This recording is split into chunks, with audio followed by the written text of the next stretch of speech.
আসসালামু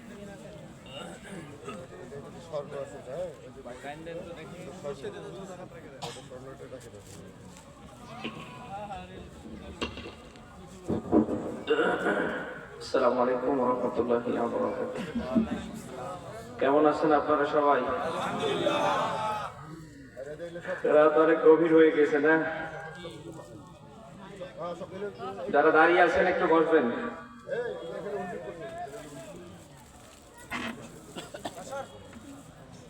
ভাই সামনে অনেক ফাঁকা জায়গা, এই জায়গায় আপনারা ভিড় না করে বসে যান তো দেখি। তখন মনে হয় যারা বসে আছেন সবাই একটু দাঁড়ান, অনেকক্ষণ ধরে আপনারা বসে আছেন আমি জানি। সবাই একটু দাঁড়াবেন, সবাই দাঁড়ান। আর পিছনে যারা দাঁড়িয়ে আছেন ভাই, এটা কোরআনের মাহফিল, জীবনের শেষ মাহফিল মনে করে 1টা ঘন্টা ভিক্ষা চাচ্ছি আমি। সবাইকে দাঁড়িয়েছেন, যার সামনে যতটুকু ফাঁকা জায়গা আছে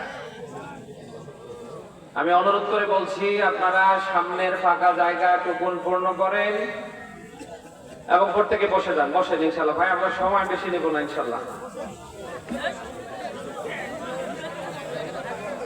যারা দাঁড়িয়ে আছেন বসবেন আশা করছি ভাই। বসেন বসেন বসেন। অযথা যারা বিভিন্ন জায়গায় ঘুরছেন আমি তাদের দৃষ্টি আকর্ষণ করছি, জীবনের শেষ মাহফিল মনে করে 1টা ঘন্টা সময় আমি চেয়ে নিচ্ছি। পেছনের ভাইরা বসেন বসেন।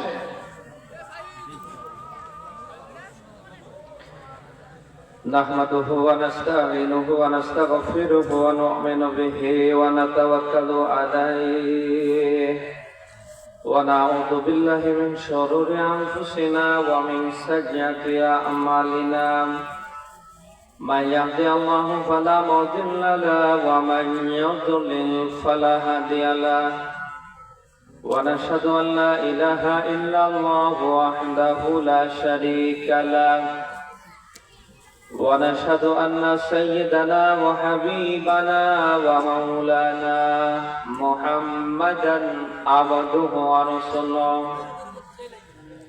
أرسله بالحق بشيرا ونذيرا وداعيا إلى الله بإذنه وسراجا منيرا.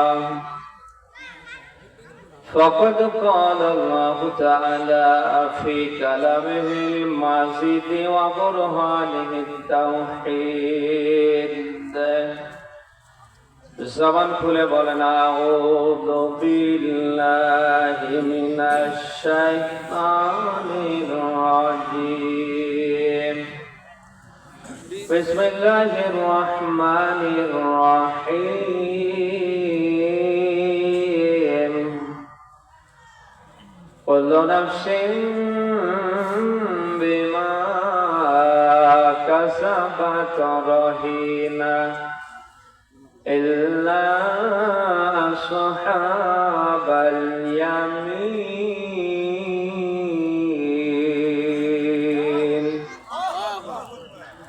صدقت يا ربنا. وقال تعالى في شأن رسوله إن الله وملائكته يصلون على النبي يا أيها الذين آمنوا صلوا عليه وسلموا تسليما. درود إبراهيم পড়ি اللهم صل على. আপনার কি ঘুম আসছে? জবান খুলে সবাই পড়েন আল্লাহুম্মা সাল্লি আলা মুহাম্মাদিন।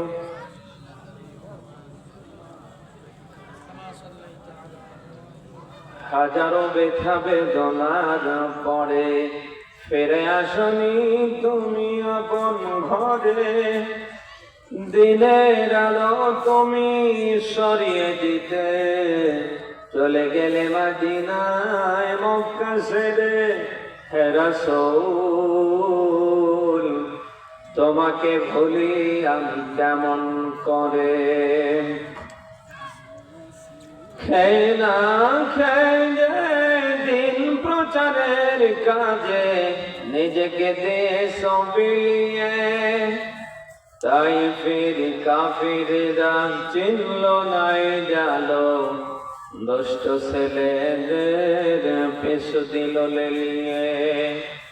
পাথরের আঘাতে কত বিক্ষত হয়ে সারা শরীর থেকে রক্ত ঝরে। হে রাসূল তোমাকে বলি আমি কেমন করে। আলহামদুলিল্লাহ, বাংলাদেশের ঐতিহ্যবাহী জেলা রংপুর চিনিয়াপাড়া যুব সমাজ কর্তৃক মসজিদের উন্নয়ন কল্পে প্রথম বার্ষিক তাফসীর মাহফিলের স্বনামধন্য সভাপতি জনাব আনোয়ারুল ইসলাম, সহকারী জেলা শিক্ষা অফিসার রংপুর, আতাল্লাহু আমরাহু আবারাকাল্লাহু ফি হায়াতি, বলেন আমিন। প্রধান অতিথি অধ্যাপক মোহাম্মদ মাহবুবুর রহমান বেলাল, কেন্দ্রীয় কর্ম পরিষদ সদস্য রংপুর দিনাজপুর অঞ্চল টিম সদস্য বাংলাদেশ জামায়াত ইসলামী। আরফা'না লাকা যিকরা, সম্মান মর্যাদা কামনা করছে আল্লাহ যেন দান করে। বিশেষ অতিথির নাম এখানে অনেক, আমরা সবার জন্য দোয়া করছি। আরফা'না লাকা যিকরা, প্রত্যেকের সম্মান মর্যাদা যেন আল্লাহ বাড়িয়ে দেন, বলেন আমিন। মাগরিব থেকে অনেকে আলোচনা রেখেছেন হাফেজ মোহাম্মদ সোহেল রানা, আলোচনা রেখেছেন হাফেজ মাওলানা আবু সাইদ আল খুদরি, আলোচনা রাখলেন শ্রদ্ধাভাজন বড় ভাই মাওলানা মোহাম্মদ আজিজুল ইসলাম আকন্দ। কোরআন থেকে যারাই কথা রেখেছেন প্রত্যেকের কথাগুলি যেন বাস্তব জীবনে মানতে পারি, আল্লাহ যেন ওইরকম যোগ্যতা আমাদের দান করে। এটা রংপুরবাসী, সামনে বসা মুসলমান, পর্দার অন্তরালে অগণিত মা এবং বোন, কোরআন যারা শুনতে এসেছি খুশি হয়ে বলছি আলহামদুলিল্লাহ। আজকের এই অনুষ্ঠানে আসতে পেরে আমরা খুশি না বেজার? অসংখ্য মানুষের ভিতর থেকে আল্লাহ যাচাই বাছাই করে আমাদেরকে এখন পর্যন্ত বসিয়ে রেখেছেন। প্রায় এখন বাজতে চলছে 11:50, 12টা বাজতে 10 মিনিট বাকি। অন্যান্য সময় কোরআনের মাহফিলগুলি ইতিমধ্যে এই সময় শেষ হয়ে যায়, আর আজকে শুরু কেবল। এত বক্তা রাখার দরকার নেই তো, এই যে দ্বিতীয় বক্তা হেরে 2-3 ঘন্টা সময় লাগে, আপনারা লোক চিনতে ভুল করছেন। এশারের পরে যদি এই লোকটাকে তুলে দিতেন 2 ঘন্টা আলোচনা করতো, 1 ঘন্টা দিব্যি কালেকশন করে দিত। এখন আপনারা সবগুলো এলোমেলো করে ফেলছেন। এখন রাত যখন 12টা বাজে, কারোর মাথা যখন ঠিক নেই, বক্তারও মাথা ঠিক নেই, শ্রোতার মাথাও ঠিক নেই। আমরা এই সময় আমরা এখন সবাই করেছি। যারা কোরআনের জন্য গভীর রাত পর্যন্ত আমাদের বসে রাখলেন, সবাই ফারিয়াদ করছি তিনি যেন কোরআনের জন্য কবুল করেন। আমরা এসেছি আল্লাহর কোরআন শুনতে, কোরআনের সব কথাগুলি যেন কার?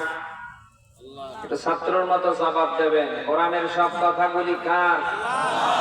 আল্লাহ বাদ দিয়ে এখানে আর কারোর কোনো কথা আছে কি? পাওয়া যাবে? আল্লাহ তাআলা বলছেন আফালা ইয়াতাদাব্বারুনাল কুরআন ওয়ালাউ কানা মিন ইনদি গায়রিল্লাহ লাওয়াজাদু ফীহি ইখতিলাফান কাসীরা। সূরা নিসা 4 নম্বর সূরার 5 নম্বর পারা 10 নম্বর পৃষ্ঠার 82 নম্বর আয়াতে আল্লাহ পাক বলেন আফালা ইয়াতাদাব্বারুনাল কুরআন, কোরআন নিয়ে কেন গবেষণা করো না? আমি আল্লাহ বাদ দিয়ে যদি এখানে আর কারোর কোনো কথা থাকতো, লাওয়াজাদু ফীহি ইখতিলাফান কাসীরা, তাহলে এর ভিতরে অনেক মতানৈক্য তোমরা দেখতে পেতে। কে বলছো? এর থেকে প্রমাণিত হয় কোরআনে যত কথা সব কার দিয়েছে যেন আল্লাহ কাদের জন্য? হ্যাঁ, গরু ছাগলের জন্য। যারা মানুষ শুধুমাত্র আল্লাহ দিয়েছে তাদের জন্য। আমরা যারা মানুষ, আমাদের পর থেকে এর কালকে থেকে কাল হবে আল্লাহর কোরআনের কথাগুলি কি করে নিয়েছে মানা যায়, এবং আগামীর এই বাংলাদেশে 18 কোটি মানুষ কি করে মানতে পারে এই পক্ষে কাজ করা যায়। আমি নিজে যদি আল্লাহর কোরআন মানতে পারি, আগামীতে দেশে 18 কোটি মানুষের মাঝে কোরআন মানানোর পক্ষে কাজ করতে পারি, একদিকে দুনিয়ায় আল্লাহ আমাকে শান্তিতে রাখবে, আর আখিরাতে আল্লাহ জাহান্নাম থেকে বেঁচে আপনাকে আমাকে জান্নাত দেবে। দুনিয়ায় যদি কোনো মানুষ শান্তি পেতে চায়, আখিরাতে যদি স্থায়ী ভাবে জাহান্নাম থেকে বেঁচে জান্নাতি হতে চায়, কোরআন ছেড়ে দিয়ে না নিয়ে বলেন। এজন্য আমাদের প্রত্যেকের কাজ হবে কোরআন নিয়ে বাঁচবো, কোরআন নিয়ে মরবো। কোরআনের ভিতরে আপনার আমার জন্য যেটা আল্লাহ দিয়েছে, আমরা যেন ব্যক্তি জীবন, পরিবার, সমাজ, রাষ্ট্র সব জায়গায় দাঁড় করাতে পারি। কারা পারবো দেখি? লিল্লাহে তাকবীর। আল্লাহ যেন কবুল করে। কিয়ামতের কঠিন মুসিবতের দিন যখন কায়েম হবে, এক একটা মানুষকে আল্লাহ তাআলা যত বিষয়ে জিজ্ঞেস করবে, তার ভেতরে কোরআনের ব্যাপারে আল্লাহ করবে। ইন্নাহু লাযিকরুল লাকা ওয়া লিকাওমিকা ওয়া সাউফা তুসআলুন। বলেন আল্লাহু আকবার। সূরা ইসরা 43 নম্বর সূরার 25 নম্বর পারার 11 নম্বর পৃষ্ঠার 44 নম্বর আয়াত। এটা শুনতেছেন? জি। কিয়ামতের কঠিন মুসিবতের দিন যখন কায়েম হবে, একজন মানুষকে আল্লাহ যত বিষয় জিজ্ঞেস করবে, তার ভিতরে খুব তাড়াহুড়া করে দ্রুততার সাথে আল্লাহ কোরআনের ব্যাপারে জিজ্ঞেস করবে।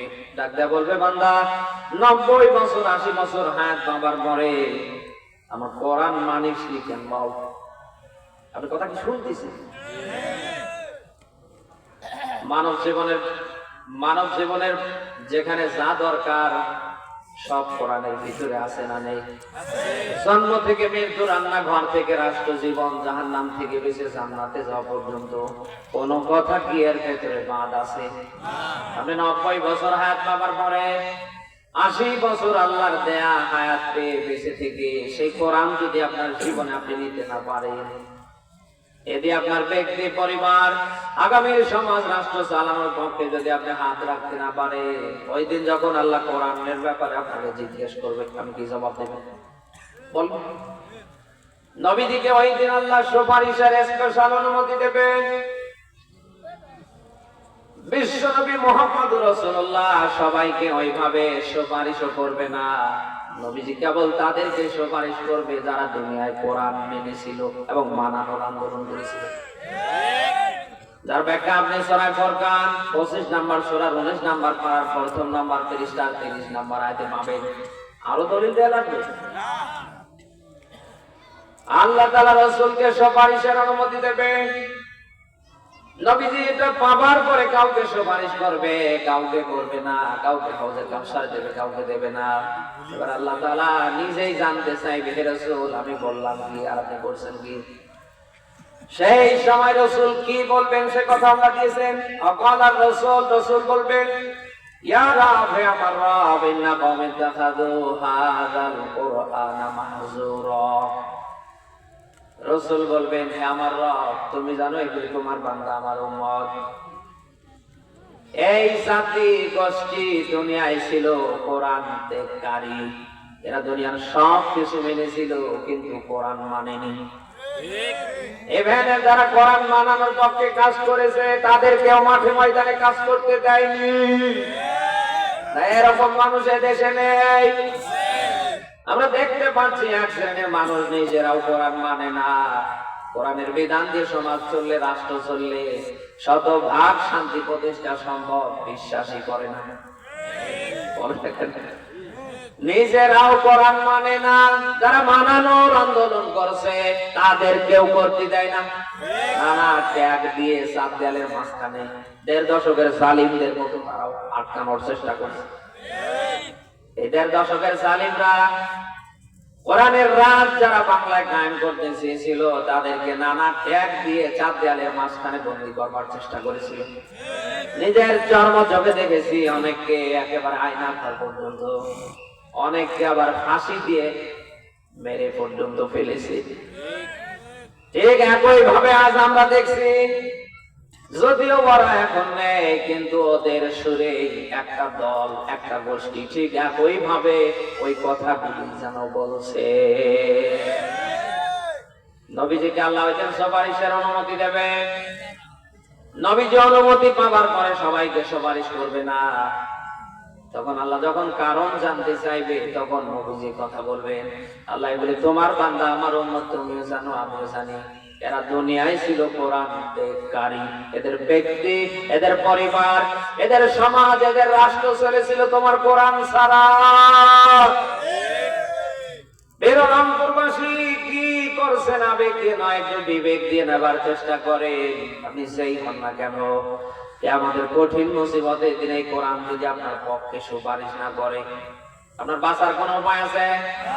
আজ যে নেতার পিছনে ছুটে কোরআনের বিরুদ্ধে অবস্থান নিচ্ছেন, কোরআনের রাজ কায়েমের কর্মীদেরকে নানা ট্যাগ দিয়ে আটকানোর চেষ্টা করছেন, আল্লাহর কসম করে বলছি, কিয়ামতে বিপদে পড়লে কাউকে খুঁজে পাবেন না।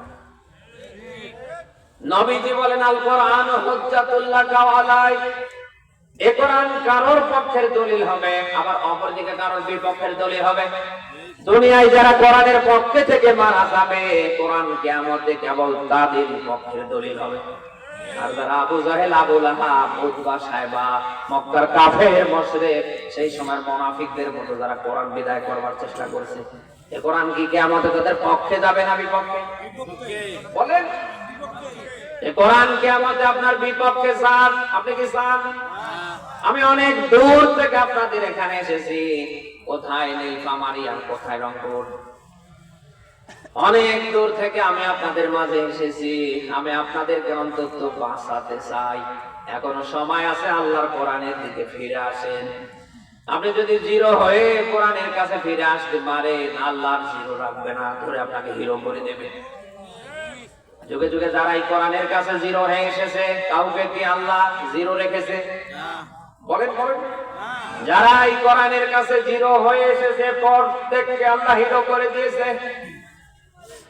আপনি এতদিন রাম বাম দল করেছেন, না বুঝে কোরআনের বিরুদ্ধে অবস্থান নিয়েছেন। কোরআনের রাজ যারা বাংলায় কায়েম করতে চায়, তাদের বিরুদ্ধে বাজে মন্তব্য করেছেন। অসুবিধা নেই, এখনো সময় আছে, ফিরে আসেন, আল্লাহর কোরআনের দলের কর্মী হন। আপনি যদি ফিরে আসতে পারেন, ব্যাক করতে পারেন, আপনি যদি কোরআনকে আঁকড়ে ধরতে পারেন, আপনাকে আল্লাহ আর ওইভাবে রাখবে না, হিরো করে দেবে। তার বাস্তব প্রমাণ অমর। ইসলাম কবুল করবার আগে বিশ্বনবী মুহাম্মদুর রাসূলুল্লাহ, সে ছিল একজন কি হত্যাকারী না? বলেন না কেন? দারুন নাদার পার্লামেন্টে যখন আইন পাস হলো, আব্দুল্লাহর বেটা মুহাম্মদ কে হত্যা করতে পারবে, হাত উঠাও। কারোর হাত ওঠে না, তোমার হাত উঠুনি। সেই মানুষটা এক পর্যায়ে কালমা পড়ে মুসলমান হলেন। কোরআনের কাছে যখন তিনি আসলেন, দ্ব্যর্থহীন কণ্ঠে ঘোষণা দিলেন, কারোর যদি ইচ্ছা থাকে স্ত্রী সন্তানকে বিধবা বানানোর, সে যেন অন্তত আমার সামনে আসে। বলেন না কেন? এই স্লোগান দেওয়ার কারণে হযরত ওমরের সম্মান মর্যাদা এত পরিমাণে আল্লাহ বাড়িয়ে দিলেন। 10 জন সাহাবী দুনিয়ায় জিন্দা থাকতে জান্নাতের সার্টিফিকেট পেয়েছে, তার ভিতরে হযরত ওমরের 2 নম্বরে নাম এসেছে। সুবহানাল্লাহ বলতে পারেন না? যে কোরআনের কারণে ওমরের সম্মান মর্যাদা এত পরিমাণে আল্লাহ বাড়িয়ে দিতে পারে, সে কোরআন আজও আছে না নেই? আপনি আমি প্রত্যেকেই যদি সেই কোরআন কালকে থেকে মানতে পারি, মানানোর পক্ষে হাত রাখতে পারি, ওমরের মতো সম্মান মর্যাদা আল্লাহ আজও বাড়াতে পারে। সে কোরআনের পক্ষে আমরা থাকতে রাজি আছি তো? দেশ স্বাধীনের 53 বছর প্রায় হয়ে যাচ্ছে। এই দেশে তো অনেকে অনেক ভাবে দেশে শান্তি দেবার চেষ্টা করেছে। কেউ কি শতভাগ শান্তি দিতে পেরেছে? সামনে পারবে? এটা তখনই শতভাগ সম্ভব হবে যখন আল্লাহর কোরআন দিয়ে আগামীতে দেশটা চলবে। বুঝি না বিএনপি, বুঝি না জামাত, বুঝি না ইসলামী আন্দোলন বাংলাদেশ, বুঝি না খেলাফত, বুঝি না হেফাজত। আগামীর বাংলাদেশ যারা কোরআন দিয়ে চালাতে চায়, আগামীর বাংলায় আমরা তাদের দেখতে চাই। এই 53 বছরে আমরা অনেকের শাসন দেখেছি।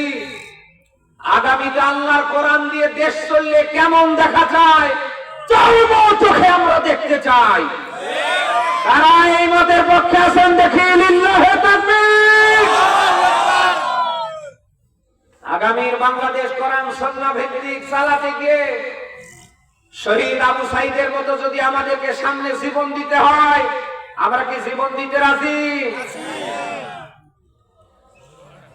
অনেকের শাসন আমরা অনেক ভাবে দেখেছি, সামনে দেখতে চাই আল্লাহর কোরআনের শাসন। বলেন না কেন? যে হারে অন্যায় বেড়ে চলছে, যে হারে চাঁদাবাজি, টেন্ডারবাজি, এদেশে যে হারে 180 মাইল বেগে মহামারীর মতো খাও খাও বেড়ে চলছে, এটা বন্ধ করার একমাত্র হাতিয়ার, মহা ঔষধ হচ্ছে আল্লাহর কোরআন যদি আগামীর পার্লামেন্টে চলে। এই জন্য আল্লাহর আইন চাই, সব যোগ্য লোকের সামনে শাসন চাই। বলেন না কেন? যে মানুষগুলি আগামীর বাংলার চেয়ারে ক্ষমতায় আসলে পরে মানুষের অধিকার প্রতিষ্ঠা করতে পারবে, বৈষম্য দূর করতে পারবে, শতভাগ মানুষের মাঝে শান্তি প্রতিষ্ঠা করতে পারবে, এমন মানুষকে আগামীর বাংলার চেয়ারে আমরা দেখতে চাই। আমরা কি চাই ওই জালিমদের মতো? আমরা কি চাই ওই 1.5 দশকের স্বৈরাচারদের মতো আবার কেউ বাংলার চেয়ারে আসুক? আগামীর বাংলাদেশ কোরআন সুন্নাহ ভিত্তিক যারা চালাতে চায়, আগামীর বাংলার চেয়ারগুলিতে আমরা তাদের দেখতে চাই। সবাই আল্লাহর কাছে দোয়া করছি, সবাই দোয়া করবেন। কোরআন সুন্নাহ ভিত্তিক যারা দেশটা চালাতে চায়, আমরা সামনে তাদের দেখতে চাই।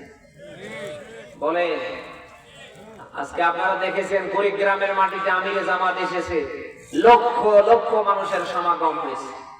শুধু কুড়িগ্রাম, গাইবান্ধা, লালমনিরহাট, নীলফামারী, দিনাজপুর, রংপুরের এই 8 জেলা বলে কথা না, বাংলার এমন কোন জেলা বাদ নেই যেখানে কোরআনের জোয়ার না উঠেছে।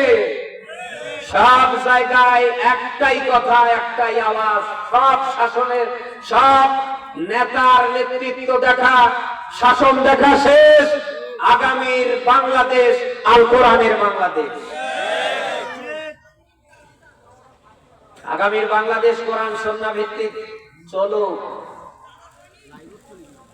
যারা এটা নিয়ে বাধাগ্রস্ত করার চেষ্টা করছে, যারা এটা ঠেকানোর জন্য, আটকানোর জন্য আজে বাজে মন্তব্য করছে, তাদের আমি বলছি, আপনি যতই চেষ্টা করেন, যে জোয়ার বাংলায় উঠেছে এটা আটকানো যাবে না। বলেন, আপনারা যত বেশি ইসলামী আন্দোলনের কর্মীদের নিয়ে, কোরআনের রাজ কায়েমের কর্মীদের নিয়ে যত বেশি আজে বাজে মন্তব্য করবেন, তত বেশি এদের রাস্তা আল্লাহ ক্লিয়ার করে দেবে। বলেন, আপনাদের অন্তত 1.5 দশকের জালিমদের কাছ থেকে শিক্ষা নেওয়া উচিত। ওরা ক্ষমতায় বসে থাকার পরে কোরআনের রাজ কায়েমের কর্মীদেরকে শতভাগ নির্মূল করতে পারেনি। ওরা যদি মেরেছে 100টা, 1 কোটি আল্লাহ বর্তমান বাংলার ঘরে ঘরে বের করে দিয়েছে। ওরা সর্বাত্মক প্রচেষ্টা চালিয়েও পারেনি। আর আপনারা তো কথাকার ছলি মধ্যে আর গলি মধ্যে আজে বাজে মন্তব্য করে লাভ নেই। অন্তত নিজের চলকায় আশা করছি কালকে থেকে তেল দেন। বলেন না কেন? আল্লাহর বিধান দিয়ে যারা সমাজ চালাতে চায়, রাষ্ট্র চালাতে চায়, মানুষের ন্যায্য অধিকার যারা প্রতিষ্ঠা করতে চায়, মানুষের মাঝে যারা বিভেদ দূর করতে চায়, অন্তত তাদেরকে তাদের মতো কাজ করতে দেন।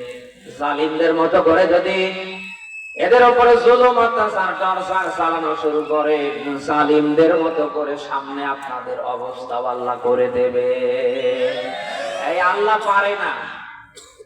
আল্লাহ পারে না নাকি? হ্যাঁ, ও ক্ষমতা আল্লাহর নেই? চোখের সামনে দেখেন জালিমদের কি অবস্থা আল্লাহ করে দিয়েছে।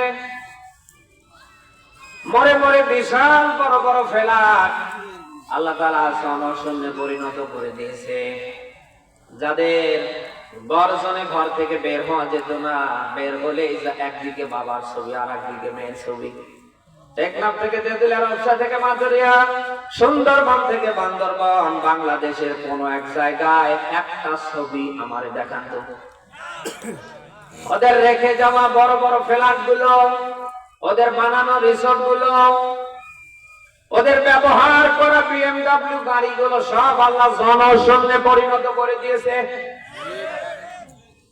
সূরা নামল 27 নম্বর সূরা 19 নম্বর বারার 20 নম্বর বেরিস্টার 7 নম্বর লাইনের 52 নম্বর আয়াতটা 1000 বছর পূর্বে আল্লাহ পাক এই জায়গায় তাম পৃথিবীর মানুষের শিক্ষার জন্য দিয়েছে। ফাতিল কাবয়তহম খাবিয়াতাম বিমা সালামু ইন্না ফি যালিকা লাআয়াতাল লিকাওমিন ইয়ালামুন। আয়াতটার দিকে খেয়াল করেন, আল্লাহ বলেন তোমরা জালিমদের বাড়ি ঘরগুলির দিকে তাকাও, বিমা সালামু জুলুম করবার কারণে ওদের বাড়ি ঘর ওদের রিসর্ট সব আমি আল্লাহ জনশূন্যে পরিণত করে দিয়েছি। 1.5 দশকের জালিমদের একটা বাড়ি ঘর ঠিক আছে আমার দেখান তো, অনেকের পায়খানার পেন পর্যন্ত মানুষ ভেঙে টুকরো করে দিয়েছে। 1.5 দশকের জালিমরা জুলুম অত্যাচার করবার কারণে এমন পরিণতি আল্লাহ তাদের করে দিয়েছে, দুপুরে রান্না করা খাবারটা পর্যন্ত খেতে পাইল না। এতদিন বলেছে হে বেটি নাকি আমাদের খাইয়েছে, জাতির উদ্দেশ্যে একটা সালাম দিয়ে দিল্লিতে চলে যাবে, আমরা দেখলাম ক্যামেরার সামনে এসেছে মাইক্রোফোনে মুখ দেবে, কিন্তু জবান যেন আল্লাহ নিজেই বন্ধ করে দিয়েছে। বলে না কেন? এই যে ইন্না ফি যালিকা লাআয়াতিল লিকাওমিন ইয়ালামুন, আল্লাহ বলেন যাদের জ্ঞান আছে যাদের মেধা আছে তাদের জন্য ওই জালিমদের কাছ থেকে শিক্ষা আছে। ওদের মতো এই দেশে আজ যারা ঠিক একেবারে ওদের সুরে সুরে ওদের পথ ধরে, যারা এই দেশে নতুন করে ওদের কাজগুলি আবার আঞ্জাম দেওয়া শুরু করেছে, অন্তত ওদের কাছ থেকে শিক্ষা নেওয়া দরকার। বলেন না কেন? আল্লাহ ধরে না যদি আল্লাহ ধরে একেবারে শেষ পর্যায়ে আল্লাহ ওদের মতো অবস্থা করেই ছাড়ে। 5 তারিখের পর থেকে আজ জানুয়ারির 25 তারিখ পর্যন্ত আপনি হয়তো মনে করছেন এত কিছু করছে এই কয়েক মাসে, ওই কিছু তো হচ্ছে না, হবে না? এই কথা কয় না, এই হবে না? আল্লাহ ধরে না, যখন আল্লাহ ধরবে ওদের মতো আব্বা ডাক দেবার সুযোগ দেবে না।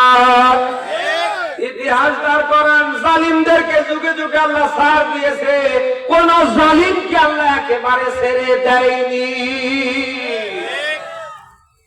অতএব আশা করছি মানুষের কারোর উপরে জুলুম করবেন না, অত্যাচার করবেন না, চিরদিন আপনি দুনিয়ায় থাকতে পারবেন না।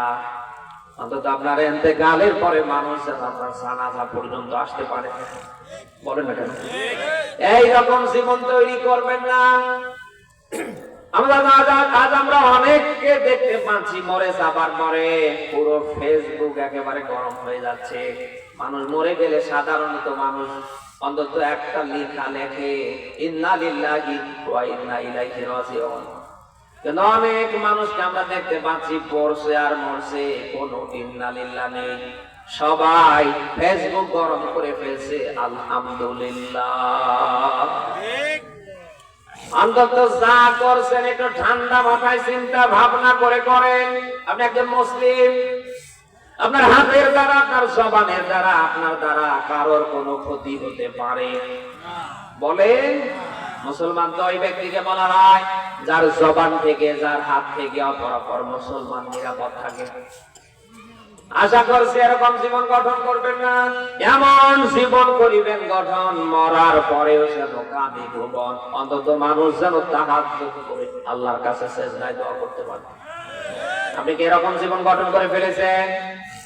এমন জীবন গঠন করে ফেলেছেন, এখন আপনি মারাই যাননি, তাতে মানুষ তাহাজ্জুদ করে করে বদদোয়া করছে। আল্লাহ সবাই মারা যায়, শয়তানটা মরবে কবে? আরে ভাই, এখনো আজরাইল আসতে 10-12 বছর বাকি। এই যদি হয় বাস্তব অবস্থা, মরে যাবার পরে কারোর হাতে কাঁচা বাঁশ থাকবে?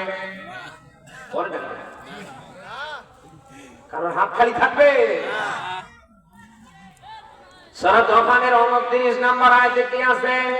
আপনার শিক্ষার জন্য বলছি, ফামা বাকাত আলাইহিমুস সামাউ ওয়াল আরদ ওয়া মা কানু মুনজারিন। আল্লাহু আকবার। আয়াতের দিকে খেয়াল করেন, আল্লাহ পাক বলেন অতঃপর এমন কিছু মরণ আছে, মৃত্যু আছে যেগুলির জন্য আসমানও কাঁদে না, জমিনও কাঁদে না। আবার অপর সিস্টেম দাঁড় করো। আল্লাহ তাআলা বলেন আবার এমন কিছু মানুষ আছে, এমন কিছু মরণ আছে যাদের মৃত্যুতে আসমান জমিন না, গর্তের বেবি লেখা থেকে ফেরেশতারা পর্যন্ত কান্না করতে থাকে। নিজের চোখেই তো দেখলাম। মরহুম শহীদ আল্লামা সাইদি রাহিমাহুল্লাহর ইন্তেকালের পরে ফেসবুকের এমন কোন আইডি বাদ ছিল না যে আইডিতে ছবি পোস্ট করে ইন্না লিল্লাহি লেখা হয়েছে। তার জানাজাটাও শান্তিভাবে করতে দেয়া হয়নি। নিজের চোখেই তো আল্লামা সাইদি ফাউন্ডেশনে দেখলাম, এরপরে ও লক্ষ লক্ষ মানুষ কেমনে যে উপস্থিত হয়েছে। এজন্য এমন জীবন করিবেন গঠন, আশা করছি মানুষ যেন অন্তত জানাজা পর্যন্ত আসতে পারে। অন্তত মানুষ যেন আল্লাহর কাছে হাত তুলে বলতে পারে, আল্লাহ আর কিছু হোক না হোক, লোকটা ভালো ছিল। বলেন না কেন? এখন ক্ষণস্থায়ী ক্ষণিকের কয়েকটা দিনের জন্য আপনি কি করছেন? কি নিয়ে যেতে পারবেন বলেন? আপনি আসার সময় এসেছেন একা, যাবার বেলায় যাবেন একা। আসার সময় যেমন কিছু আনতে পারেননি, যাবার বেলা যাবেন কিছু নিয়ে যেতে পারবেন না। আর ভাই জীবনের যে শেষ সম্বল 3 টুকরো সাদা কাপড়, কোন পকেট আছে? বলেন না কেন? এই 3 টুকরো কাপড় পুরোটাই পকেট পেহেন না। এই যে আমার পোশাক দেখছেন, প্রত্যেকটাতে 2টা 3টা করে পকেট আছে। আমার জীবনের শেষ সম্বল 3 টুকরো কাপড়। এই 3 টুকরো কাপড়ের কোন এক জায়গায় কোন পকেট নেই। আপনি কিসের ধান্দায় কি করছে? নিজের বিবেক খাটান, বুদ্ধি খাটান। এসেছে নাকা, যাবে নাকা। আসার বেলায় যেমন কাউকে নিয়ে আসতে পারেননি, যাবার বেলায়ও যাবেন কোন নেতা খাতাকে নিতে পারবেন না। সামান্য একটু পদ পদবী, একটু শেয়ার ক্ষমতার জন্য আজ আপনি যেন অন্ধ হয়ে যাচ্ছেন। আপনার শিক্ষার জন্য বলছি, এই শেয়ার এই ক্ষমতা কারোর জন্য স্থায়ী না। এটা নদীর পানির মতো। আল্লাহ অনেককে এরকম শেয়ার দিয়েছে, ক্ষমতা দিয়েছে। আপনি মিলান, আবার আল্লাহ জুতা পেটা করে কেড়ে নিয়েছে। বলে না কেন? শেয়ারটা কি কারোর স্থায়ী? পৃথিবীর যত শেয়ার, যত জ্ঞান, যত ক্ষমতা কারোর স্থায়ী না। একজনের শেয়ার, একজনের ক্ষমতা স্থায়ী। তিনি যেন আল্লাহ। আরো জোরে বলে আল্লাহ। অন্তত আপনি যে চেয়ারে বসেছেন বা বসার চেষ্টা করছেন, বসার পরে আপনাকে অন্তত চিন্তা ভাবনা করা উচিত, আমি বসেছি, আমাকে আজ না হোক কাল, কাল না হোক পরশু উঠতেই হবে। এই যে চেয়ারে আমি বসেছি, যদিও রাত 12টা পার হয়ে যাচ্ছে, এখন আমি যদি মনে করি আমি বসেছি, আমার কেউ উঠায়, আপনার সবাই আমার পাগল বলবেন না? বলে না কেন? এই চেয়ারে আমি বসেছি, অন্তত এই চেয়ার আমার স্মরণ করিয়ে দেয়, হুজুর সর্বোচ্চ থাকলে রাত 12:30, পৌনে 1টা, সর্বোচ্চ 1টা, এর বেশি থাকা যাবে না। বলেন না কেন? এখন আমি চেয়ারে বসার পরে যদি 71-এর টান দিই, আমি কি মানুষ? চেয়ার কঠিন একটা জিনিস।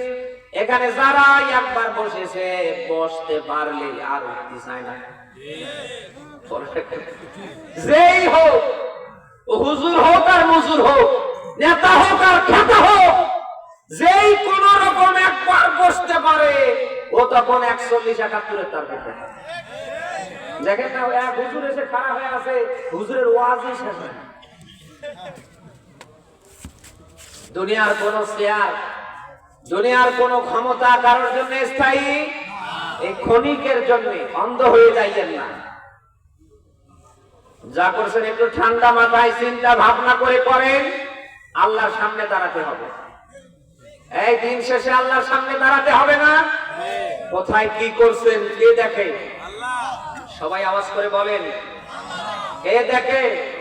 আপনার আমার চর্ম চোখে ওই আল্লাহরে না দেখতে পেলেও তিনি কি আমাদের দেখেন না?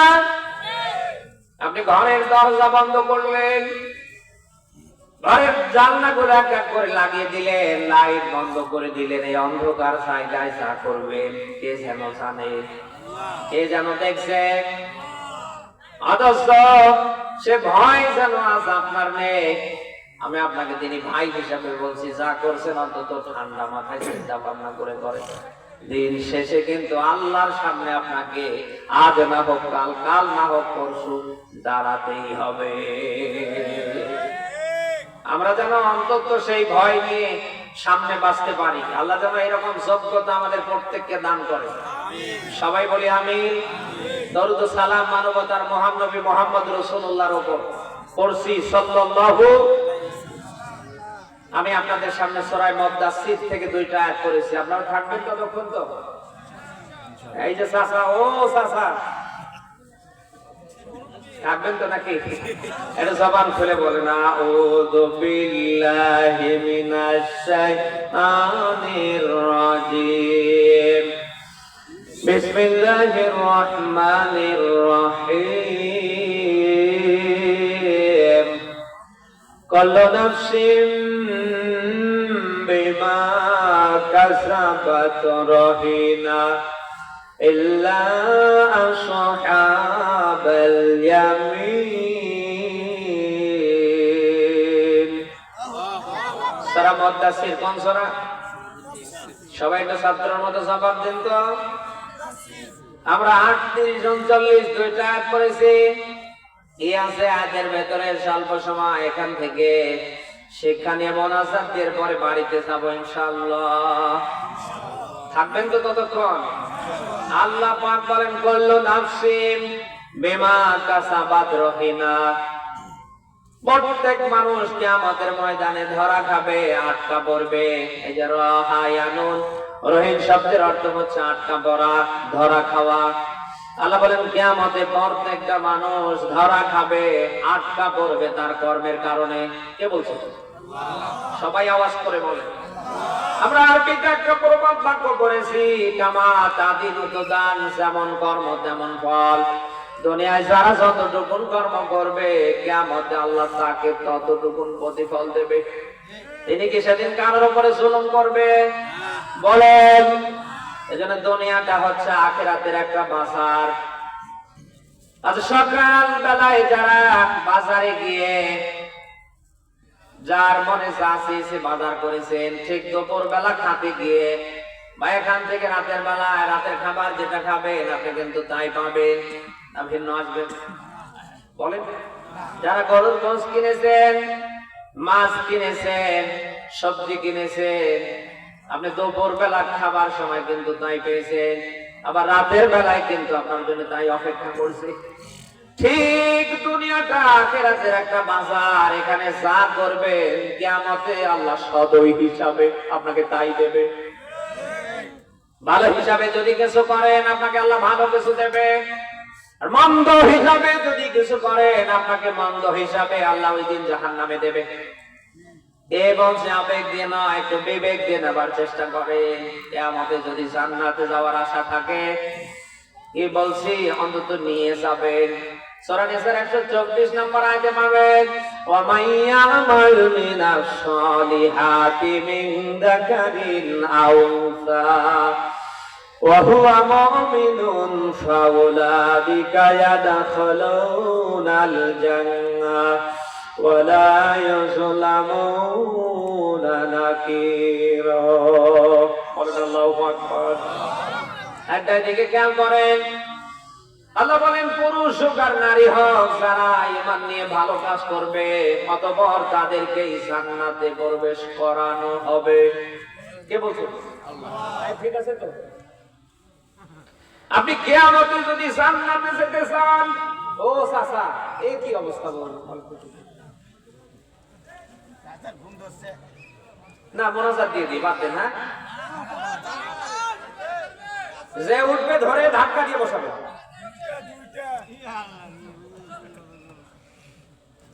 আয়াতের দিকে তাকান। আল্লাহ বলেন পুরুষ হোক আর নারী হোক, যারা ঈমান নিয়ে ভালো কাজ করবে এদেরকে জান্নাত দেবে। আরো জোরে। কিয়ামতের কঠিন মুসিবতের দিনে আল্লাহ তাআলা মানুষের জীবনের পুরো কর্মকাণ্ড এইরকম রেজাল্ট শীট আকারে বের করবে।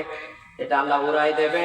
উঠতে উঠতে কারো ডান হাতে, আবার উঠতে উঠতে পেছন দিক থেকে কারোর বাম হাতে আসবে। ডান হাতে ওই দিন কাদের আমলনামা আসবে? দুনিয়ায় যাদের ভালো কাজের মান বেশি হবে।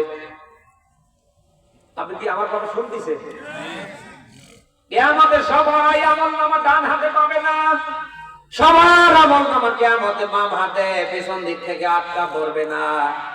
ওই দিন কেবল তারাই ডান হাতে আমলনামা পাবে দুনিয়ায় যারা যত বেশি ভালো কাজ করে মরে যাবে। এক কথায় কিয়ামতে যাদের আমলের পরিমাণ বেশি হবে এদেরকে ডান হাতে আমলনামা কে দেবে? আল্লাহ।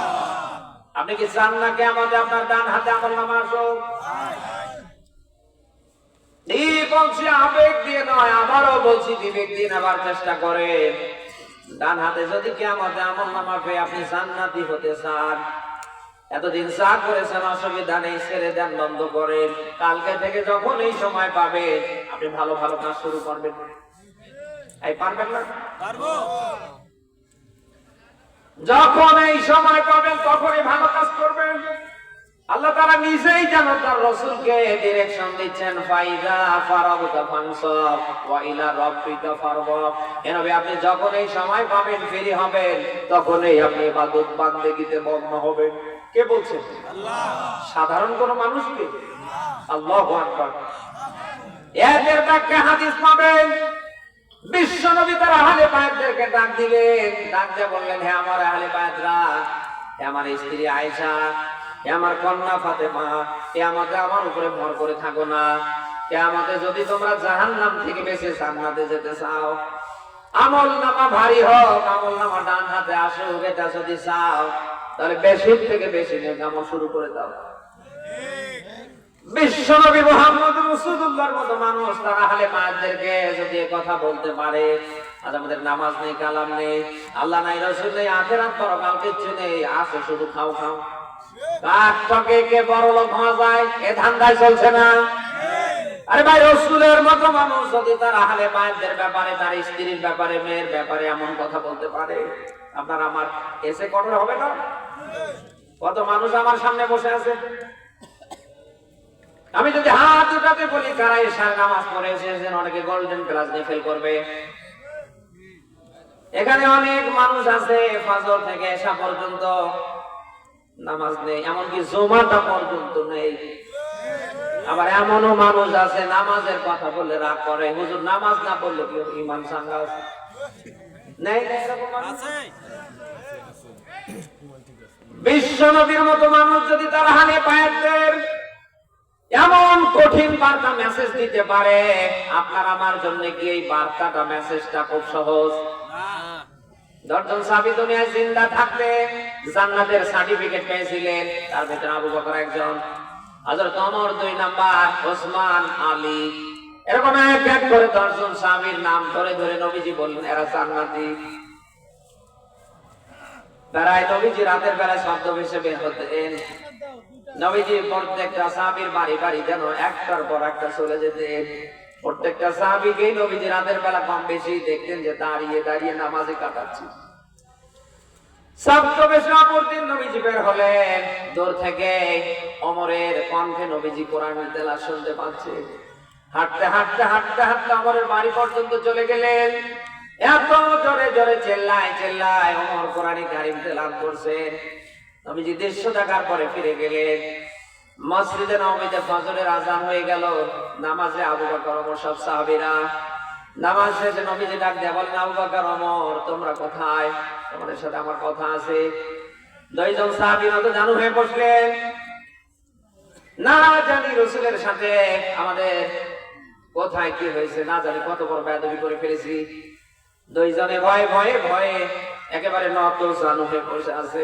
নবীজি ডাক দিয়ে বলেন, আবু বকর, রাতের বেলায় আমি শব্দ ভেসে বের হলাম, সর্বপ্রথম তোমার বাড়িতে গেলাম, গিয়ে দেখি ছোট্ট একটা লাইট জ্বলছে টিমটিম করে।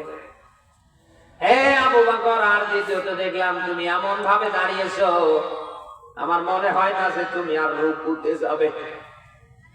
আবু বকর, রাতের বেলা কি ঘুম আসে না? হযরত আবু বকর নবীজিকে যেন এই কথাই বলছিলেন, হে রাসূল, যে আমাদের কঠিন মুসিবতের দিনে আল্লাহ যদি তার আদালতে দান করায়, আমারে যদি জিজ্ঞেস করে, আবু বকর, সারা জীবনের সব তোমারে মাফ করে দিলাম, একটা দিনের হিসাব দাও। এ রাসূল, আপনার জবানে শুনেছি কিয়ামতে আল্লাহ যদি কারোর হিসাব নেয়, সে যেই হয় না কেন টিকতে পারবে না। এই টেনশনে বিছানায় পিঠ দিতে গিয়ে, বালিশে মাথা দিতে গিয়ে আমি আর বিছানায় থাকতে পারি না, দৌড়ে লাফ দিয়ে নামাজে দাঁড়িয়ে যায়। নবী ওমরকে ডাকতে বলেন, ওমর, রাতের বেলা তোমার বাড়িতে গেলাম, এত চিল্লাই চিল্লাই কোরআন পড়ছো কেন? তুমি তো ঠান্ডা মাথায় আস্তে আস্তে পড়তে মারতে। হযরত ওমর ডাকতে বলেন, হে রাসূল, আপনার জবানে শুনেছি কোরআনের তেলাওয়াত যত দূর পর্যন্ত যাবে, অন্তত শয়তান ওর আশেপাশে থাকতে পারবে না। এ নবী, এই জন্য চিল্লাই চিল্লাই কোরআন পড়ছি।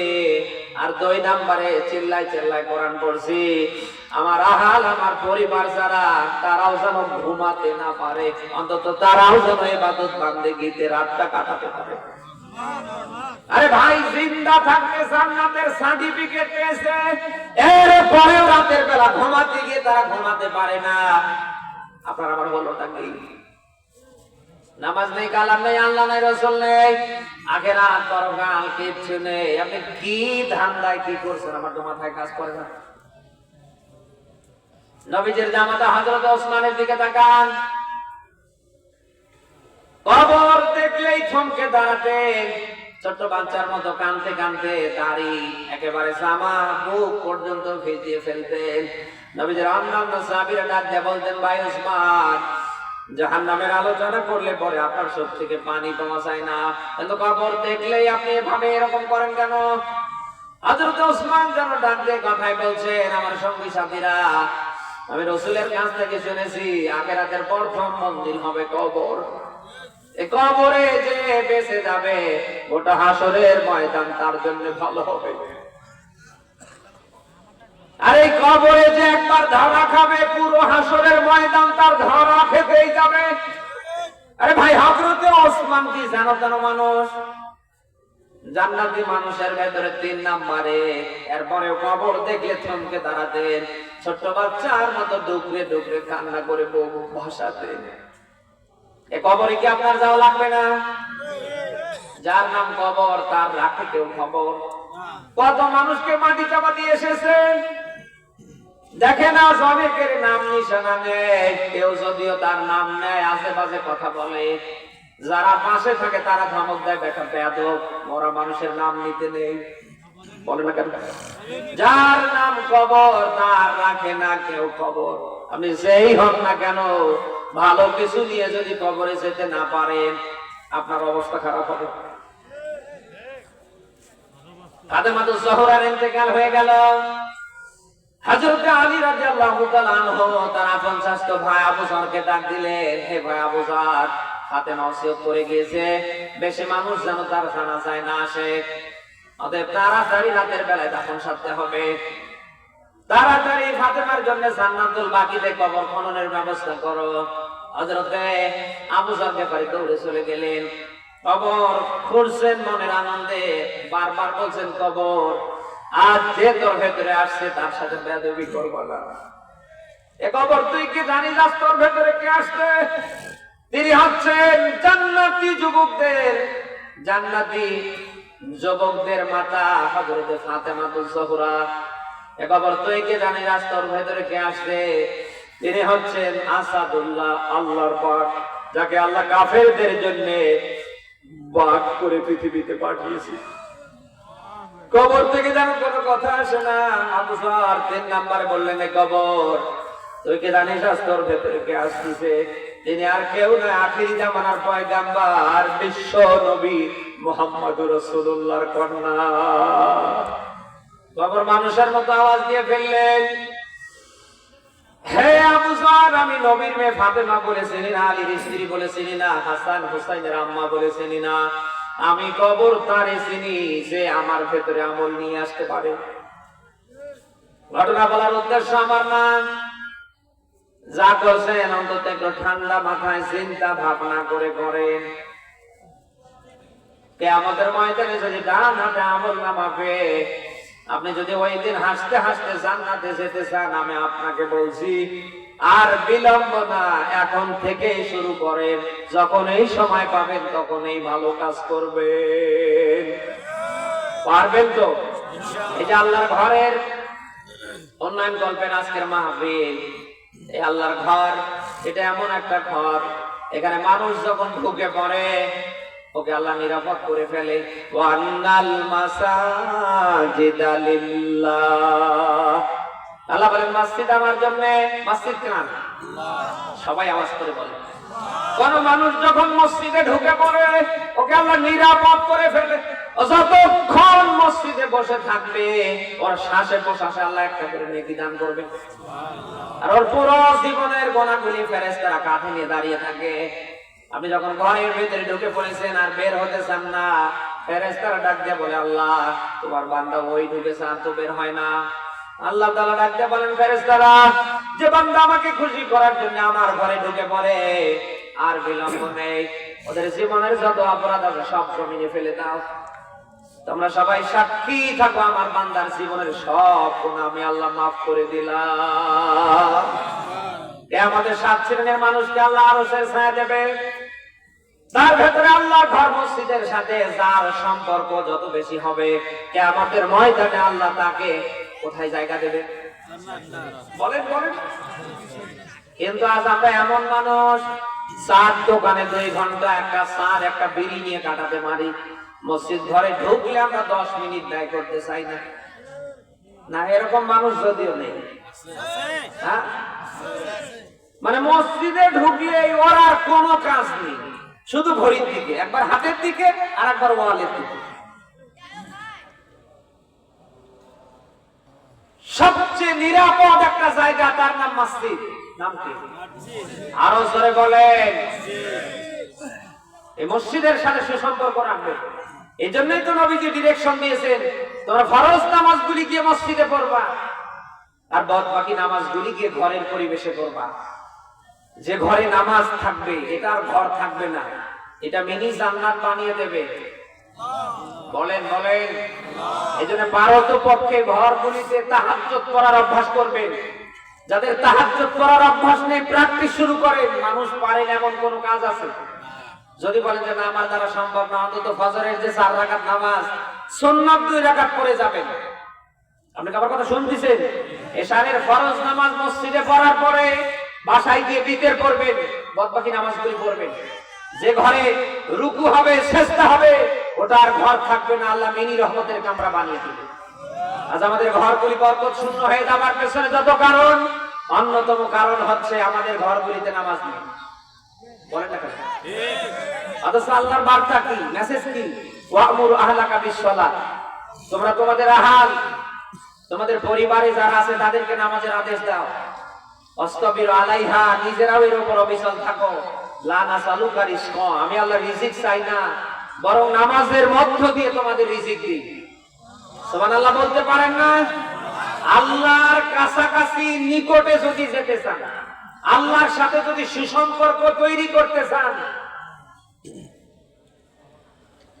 কালকে থেকে নামাজ স্টার্ট করতে হবে। কারণ নামাজের ভেতরে যে সিজদা, এই সিজদার দাম আছে না নেই? আল্লাহ নিজেই বলছেন আসজুদ আফতারি, বান্দা সিজদা দাও আমার নিকটবর্তী হও। সুবহানাল্লাহ বলতে পারেন না? বান্দা যখন জমিনে সিজদায় পড়ে যায়, আল্লাহ আর বান্দা কোন হিজাব থাকে না, পার্থক্য থাকে? আল্লাহ আর বান্দা কি হয়ে যায়? এক হয়ে যায়। এজন্যই তো সব নবী রাসূলরা যখন এই বিপদে পড়তেন সঙ্গে সঙ্গে তারা সিজদায় পড়ে যেতেন। সেই সিজদা আমরা করতে পারবো তো ইনশাআল্লাহ? ইনশাআল্লাহ নিজেরা করব, আমাদের অধীনে যারা আছে তারাও কি করে করতে পারে এই পক্ষে কালকে থেকে আমরা তাগিদ দেব, পারবো না? আর যারা হেলায় ফেলায় সিজদা করছেন না, আপনাদের একটা রেড সিগন্যাল দিচ্ছি, যদি কিছু থাকে আশা করছি যে কালকে কাজে লাগবে। কিয়ামতের কঠিন মুসিবতের দিন যখন কায়েম হবে, ওই দিন আল্লাহ তাআলা তার হক আদায় করবেন নামাজের ভিতরে সিজদা দিয়ে। ওই দিন আল্লাহ তাআলা নিজেই আহ্বান করবেন, ওয়ায়ুদাউনা ইলা সুজুদ, বান্দা সিজদার দিকে আসো। কে বলবে? আল্লাহ। দুনিয়ায় যারা সময় পাবার পরেও যারা সিজদা করছেন না, সুস্থ থাকার পরেও যারা সিজদা করছেন না, ওই দিন যখন আল্লাহ ডাক দিয়ে বলবে বান্দা সিজদার দিকে আসো, ওই দিন আপনি ধরা খেয়ে যাবেন। অনেক চেষ্টা করবেন, ওই দিন হেলতে দলতে চেষ্টা করতে পারবেন না। আপনার মাথা কোমর আল্লাহ শক্ত করে দেবে। আল্লাহ তাআলা সবশেষে আপনাকে ধিক্কার দেবে। তার ব্যাখ্যা সূরা ইয়াসিনের 59-60 আয়াতে আছে। আল্লাহ নিজেই ধিক্কার দিয়ে বলবে, আজ আমি আল্লাহ থেকে আলাদা হয়ে যা, বদখত নাফরমান অপরাধীর দল, আমি আল্লাহ থেকে আজ আলাদা হয়ে যা। আমি আল্লাহ কি তোমাদেরকে আমার ইবাদতের দিকে, এই সিজদার দিকে আহ্বান করিনি? এই যে বারংবার 5 বার মুয়াজ্জিন হাইয়া আলাস সালাহ বলে আহ্বান করে না হেলায় ফেলায় কাটছেন। আমাদের কঠিন মুসিবতের দিনে আল্লাহ একটা মাত্র সিজদা নেবে, ওই দিন সিজদা করতে পারবেন না। কাঠের মতো আপনি শক্ত হয়ে দাঁড়িয়ে থাকবেন। আল্লাহ ধিক্কার দেবে, বদখত নাফরমান বেঈমানের দলেরা, আমি আল্লাহ থেকে আলাদা হয়ে যা। ওয়া মা আওয়াকুমুন নার ওয়া মা লাকুম মিন নাসিরিন। আল্লাহ তাআলা বলবেন তোমার ঠিকানা জাহান্নাম, ওয়া মা লাকুম মিন নাসিরিন, আজ তোমার কোনো সাহায্যকারী নেই। এই কথা কে যেন বলবে? সামান্য দুনিয়ার একটু শীতানি ঠান্ডা সহ্য করতে পারেন না, আজ একটু শীত বেশি হওয়ার কারণে কত কাপড় পরেছেন। আরে ভাই, সিজনারি ঠান্ডা গরম এই বডি নিতে পারে না। কিয়ামতে যদি আল্লাহ আপনাকে জাহান্নামে ফেলে দেয়, আপনার অস্তিত্ব থাকবে না। দুনিয়ার আগুন মানুষ জ্বালায় কাঠ খড়িতে, আর আখিরাতে আল্লাহ জাহান্নামের আগুন জ্বালাবে মানুষ আর পাথর দিয়ে। দুনিয়ার আগুনের তুলনায় জাহান্নামের আগুনের তাপমাত্রা তো কম হবে নাকি? মুসলিম শরীফের হাদিস বলছি, কিছু যদি থাকে নিয়ে যাবেন আশা করছি। দুনিয়ার আগুনের তুলনায় জাহান্নামের আগুনের তাপমাত্রা হবে 69 গুণ বেশি। কত? সেই আগুনে আল্লাহ তাআলা, সে আগুন জ্বলবে কাঠ খড়ি দিয়ে নাকি? কি করছেন ভাই? একবার চিন্তা ভাবনা করেন না, যার জন্য এত কিছু করছেন, কিয়ামতে কি আপনি তারে খুঁজে পাবেন? হালাল কোনটা হারাম কোনটা সব আজ একাকার করে ফেলছেন। আপনি যা করছেন এর ব্যাপারে আপনার স্ত্রী কিয়ামতে হিসাব দেবে, এর দায়ভার আপনার ছেলে মেয়ে নেবে, আপনার হিসাব আপনাকে নিতে হবে না? বলেন না কেন? যা করছেন একটু ঠান্ডা মাথায় চিন্তা ভাবনা করে করুন। দুনিয়ায় বাঁচতে পারলে হয়তো আখিরাতে বাঁচতে পারবেন।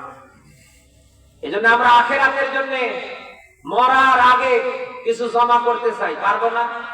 ইনশাআল্লাহ। যেটার ব্যাখ্যা সূরা হাশরের 18 নম্বর আয়াতে পাবেন। আল্লাহ এখানে বলছেন, অল তানসুর নাফসুম মা কদ্দামাত লিগদ। ও বান্দা, ভেবে দেখো, চিন্তা করে দেখো, আখিরাত পরকালের জন্য তুমি কি পাঠিয়েছো। সুবহানাল্লাহ বলতে পারেন না? কি আছে আমাদের? আছে কিছু? আমরা ঠিক মতো নামাজটা পর্যন্ত পড়ি। এই যে দেখতে দেখতে রজব মাসের আজ 22 তারিখ, আর কিছুদিন পরে শাবান, এরপরে রমাদান। অথচ এই রজব মাস পাওয়ার পরে নবীজি আল্লাহর কাছে দোয়া করতেন, আল্লাহুম্মা বারিক লানা ফি রজব ওয়া শাবান ওয়া বাল্লিগনা রমাদান। আল্লাহ রজবকে শাবানকে আমার জন্য বরকতময় করো, আমাকে রমাদানে পৌঁছে দাও। নবীজি বেশি বেশি করে নফল নামাজ আদায় করতেন, কোরআনের তেলাওয়াত বেশি করে করতেন, রোজা রাখতেন, দান সদকা বেশি করতেন। অথচ আজ আমরা উম্মতেরা রজব মাস চলে যাচ্ছে, আমরা অনেকে জানি না কোন মাস। বলেন না কেন? রাসূলের মতো মানুষ মাহে রমাদানকে সামনে রেখে রজব থেকে রমাদানের প্রস্তুতি গ্রহণ করতেন, অথচ আমাদের কোনো খবরই নেই। রমজান মাসের কথা শুনলে অনেক উম্মত আছে যার গায়ে আরো জ্বর আসে। নাই এরকম মানুষ নেই? সুস্থ মানুষ রোজা রাখে না, দেখবেন ঠিকই আবার বিড়ি টানে নেই। আল্লাহর আদালতে মিয়া সাহেব কি জবাব দেবেন? সুস্থ মানুষ। রাসূলের মতো মানুষ যদি রজব থেকেই শুরু করতেন মাহে রমাদানের প্রস্তুতি, সেই রমাদান সামনে, আমাদেরও প্রস্তুতি নেবার দরকার আছে না নেই? আমরা যদি মাহে রমাদানের প্রস্তুতি নিতে পারি, রমাদান যদি আমাদের ভাগ্যে নাও আসে, রমাদানের সম্মান মর্যাদা আল্লাহ আমাদের দান করবে। এমন একটা মাস আমরা সামনে পেতে যাচ্ছি, যে মাসটি আপনার আমার সবার জন্য আল্লাহ তাআলা বোনাস করে দিয়েছে। নফল হয়ে যাবে ফরজের মতো, আর এক একটা ফরজ হয়ে যাবে 70টা ফরজের মতো। সেই রমাদানকে সামনে রেখে প্রস্তুতি নেবার দরকার আছে না নেই?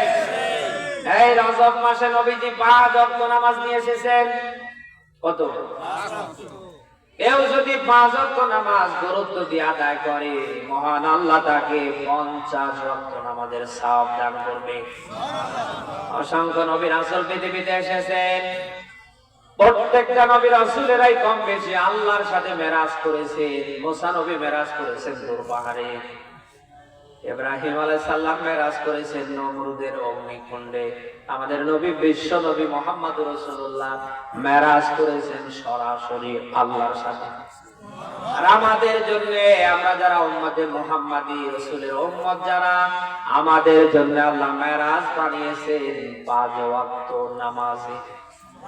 নবীজি বলেন আসসালাতু মেরাজুল মুমিনিন, নামাজ হচ্ছে মুমিনের মেরাজ।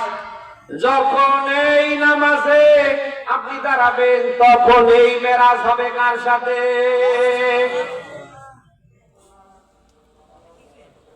আশা করছি কালকে থেকে আপনি নিজেও ইসলামের ফরজ বিধানগুলি এভাবে মানবেন, আপনার অধীনে যারা আছে তারাও যেন মানতে পারে, ওই পক্ষে কাজ করবেন। আপনার পরিবারে যারা আছে আপনি কিন্তু তাদের রাখাল। বুখারীর হাদিস বলছি শিক্ষার জন্য, কুল্লুকুম রাঈন ওয়া কুল্লুকুম মাসউলুন আন রাইয়াতি। নবীজি বলেন তোমরা প্রত্যেকেই রাখাল, আর প্রত্যেককেই পালের ব্যাপারে জিজ্ঞেস করা হবে। কে বলছে? আল্লাহ। রাঈন মানে রাখাল, রাঈন মানে কি? রাখাল। বলেন আল্লাহ কেন রাখালের সাথে আমাদের তুলনা করলেন? কারণ আছে না নেই? কারণ আমরা জানি একটা রাখালের অধীনে গরু থাকে, মহিষ থাকে, উট থাকে, দম্বা থাকে, ভেড়া থাকে, বকরি থাকে, থাকে না থাকে না? আচ্ছা, রাখালের কাজ কি? এদেরকে আগলে রাখা না? বলেন না কেন? আপনি আপনার পরিবারের গার্ডিয়ান হতে পারেন, বাবা হতে পারেন, বড় ভাই হতে পারেন, স্বামী।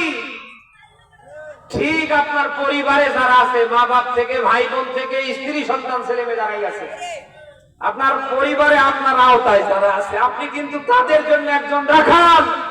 রাখাল যেরকম তার পশুকে আগলে রাখে, আপনার কাজ হচ্ছে আপনার অধীনে আপনার পরিবারে যারা আছে, আপনার কাজ হচ্ছে তাদেরকে ওই রকম আগলে রাখা। যারা আল্লাহর ইসলামের ফরজ বিধান মানে না, কি করে মানানো যায় ওই পক্ষে কাজ করা। আপনার স্ত্রী বছরের পর বছর পেরিয়ে যাচ্ছে, নামাজ পড়ে না, ইসলামের ফরজ বিধান পর্দা করে না। আপনার ছেলে মেয়েরা ইসলামের ফরজ বিধান মানে না, আপনার যুবতী মেয়ে পর্দা করে না। আপনি বাবা হিসাবে, স্বামী হিসাবে, ভাই হিসাবে আপনি যদি ওই দিকে দায়িত্ব পালন করতে না পারেন, কিয়ামতের জন্য ধরা আছে না? এর জন্য হিসাব আছে না? আমি আপনাকে বলছি, আপনার স্ত্রীর ব্যাপারে, আপনার ছেলের ব্যাপারে, আপনার মেয়ের ব্যাপারে কিয়ামতে আল্লাহ আপনাকে ধরবে।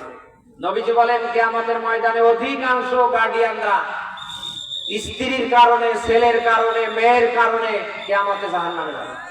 আপনি শুধু একা একা নামাজ কালাম করবেন, সারাদিন মাথায় টুপি, মুখে দাড়ি, কি হয় হোক গা, লা ইলাহা ইল্লাল্লাহ। আপনি আপনার স্ত্রীর খোঁজ নেবেন না, ছেলের খোঁজ নেবেন না, মেয়ের খোঁজ নেবেন না, যারা ইসলামের ফরজ বিধান পালন করে কিনা। শুধু আপনি একাই যদি ভালো হওয়ার চেষ্টা করেন, বাঁচার চেষ্টা করেন, আপনি কিন্তু কিয়ামতে ধরা খাবেন। যার ব্যাখ্যা সূরা হামিম সিজদার 29 নম্বর আয়াতে আল্লাহ দিয়েছে, এই যে তাহাতা আকদামিনা লিয়াকুনা মিনাল আসফালিন। সেদিন আপনার স্ত্রী, ছেলে, মেয়ে আপনার বিরুদ্ধে চলে যাবে, ডাক দিয়ে বলবে আল্লাহ সে 5 ওয়াক্ত নামাজ আদায় করেছে কিন্তু আমাদেরকে বাধ্য করেনি, আজকে তারে আমাদের সামনে হাজির করো। তাহাতা আকদামিনা লিয়াকুনা মিনাল আসফালিন, জোড়া পায়ের লাথি দিয়ে আমরা তারে সহ জাহান্নামে যাব। আচ্ছা, এমনটা কিয়ামতে আপনার স্ত্রীর দ্বারা, ছেলের দ্বারা, মেয়ের দ্বারা হোক, আপনি কি চান? কে চান? হাত তোলেন তো। এখন আপনার স্ত্রী নামাজ পড়ে না, কালকে থেকে কি আপনার কাজ হবে না? স্ত্রী কি করে নামাজ ধরে? বলেন বলেন। আপনার স্ত্রী যদি পর্দা না করে, মশারি মার্কা জামা পরে ঘর থেকে বের হয়, আপনার কি কাজ হবে না কালকে থেকে তার গায়ে বোরকা তুলে দেয়া? যুবতী মেয়ে বয়স চলছে 18-20 বড় উপরে, জামা পরছে মশারি মার্কা, ওড়নার জায়গায় ওড়না নেই, ওড়না বানিয়েছে আমার মতো মাফলার। আপনি বাবা হিসাবে, বড় ভাই হিসাবে কি আপনার গুরুতর দায়িত্ব নাই এই মেয়েটার একটা বোরকা তুলে দেন? অনেক মানুষ আছে তাহাজ্জুদের রাতে আওয়াবিন সহ পড়ে, খোঁজ নিয়ে দেখেন বউ বস্তার ভেতরে পর্দা নেই, ওর নামাজ হয়?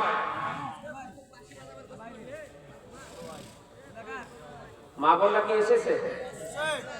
হ্যাঁ, মা বোনদের বলছি মশারি মার্কা জামা যা আছে সব করে ফেলে, যদি থাকে বাড়িতে পড়বে, ঘরের পরিবেশে।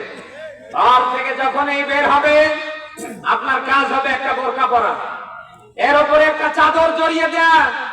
আপনি মা হিসাবে, বোন হিসাবে যত বেশি আপনাকে ঢেকে রাখবেন আপনার পেট থেকে তত ভালো সন্তান আল্লাহ বের করে দেবেন।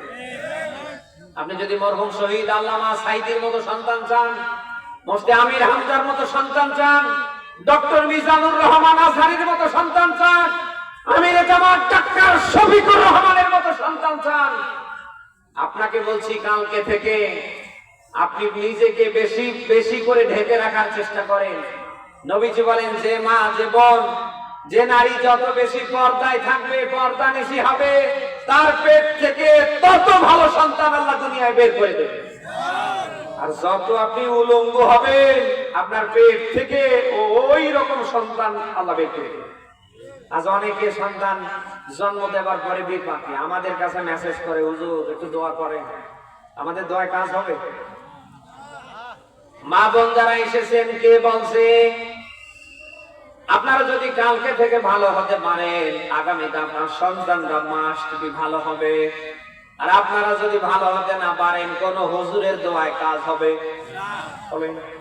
এই যে নামাজ নিয়ে এতক্ষণ ধরে কথা বললাম, কালকে মা হিসাবে যদি আপনি নামাজ ধরেন আর আপনার সন্তান নামাজ পড়ে কিনা যদি তদন্ত চালান, কোরআনের মাহফিলে বলে গেলাম অন্তত নামাজের সময় হলে আপনার সন্তান বসে থাকার কথা না। আপনি কালকে থেকে যদি ইসলামের ফরজ বিধান পর্দা করেন, আপনার যুবতী মেয়েটাকে যদি আপনি পর্দার ব্যাপারে উদ্বুদ্ধ করেন, অন্তত রংপুর এই মহানগরীর আশেপাশে কোন মশারি মার্কা জামা পরিহিতা নারীকে খুঁজে পাওয়া যাবে না। ডক্টর মোহাম্মদ শহীদুল্লাহ স্যার বলেছিলেন, আমাকে একটা শিক্ষিত মা দাও, আমি তোমাদেরকে শিক্ষিত জাতি উপহার দেব। মা বোন যারা এসেছেন, আমি আপনাকে বলছি আপনি যদি ভালো হতে পারেন মাস্ট বি আপনার সন্তানরা আগামীর ভালো হবে। আর আপনি যদি ওই রকম হন আপনার সন্তানরাও ওরকমই হবে। মায়েরা পারে না এমন কোন কাজ আছে? পৃথিবীতে সন্তানরা সবচেয়ে বেশি শিক্ষা পায় মায়েদের কাছ থেকে। মা যেমন দেখবেন সন্তানও তেমন। বলে না কেন? এখানে যুবক যারা যারা বিয়ে করেননি, আমি আমার যুবক ভাইদের বলছি, সাদা চামড়া দেখে লাফালাফি করে লাভ নেই। যাদের মেয়ে গালাই ভালো, নদীর পানি কিন্তু ঘোলায় ভালো। যে মেয়েটার কারণে লাফালাফা করছে, একে বউ করার আগে অন্তত তোর মার খোঁজ নেন, ওর মাটা কয় নাম্বার, দেখে নামাজ কালাম পড়ে কিনা, পর্দা বসিতায় থাকে কিনা, ওর ভেতরে আল্লাহ এবং রসুলের ভয় আছে কিনা। কারণ সন্তানরা সবচেয়ে বেশি শিক্ষা পায় মায়ের কাছ থেকে, বিশেষ করে মেয়েরা। দেখবেন মা যেমন ওর মেয়ে তেমনই। মা বোন যারা এসেছেন, আশা করছে কালকে থেকে আপনি পরিবর্তন হবেন। আপনি যদি কালকে থেকে 5 ওয়াক্ত নামাজ, রমজানের রোজা, এরপরে পর্দা, আপনার স্বামীকে যদি আপনি খুশি রেখে মরতে পারেন, কিয়ামতে আল্লাহ জান্নাতের 8টা দরজা আপনার জন্য ওপেন করে দেবে। যে কোনো দরজা দিয়ে হাসতে হাসতে আপনি জান্নাতে যেতে পারবেন। কাজ কয়টা? আপনারা ঘুমাচ্ছে? কয়টা কাজ? 1 নম্বরে নামাজ, 2 নম্বরে রোজা, 3 নম্বরে পর্দা, 4 নম্বরে স্বামীর সন্তুষ্টি। নবীজি বলেন, কোন স্ত্রী যদিও নামাজ পড়ে, যদিও রোজা রাখে, যদিও কালা বোরকা পরে, স্বামীকে যদি খুশি রাখতে না পারে ওই মহিলা জাহান্নামী। আপনি কি আমার কথা শুনতেছেন?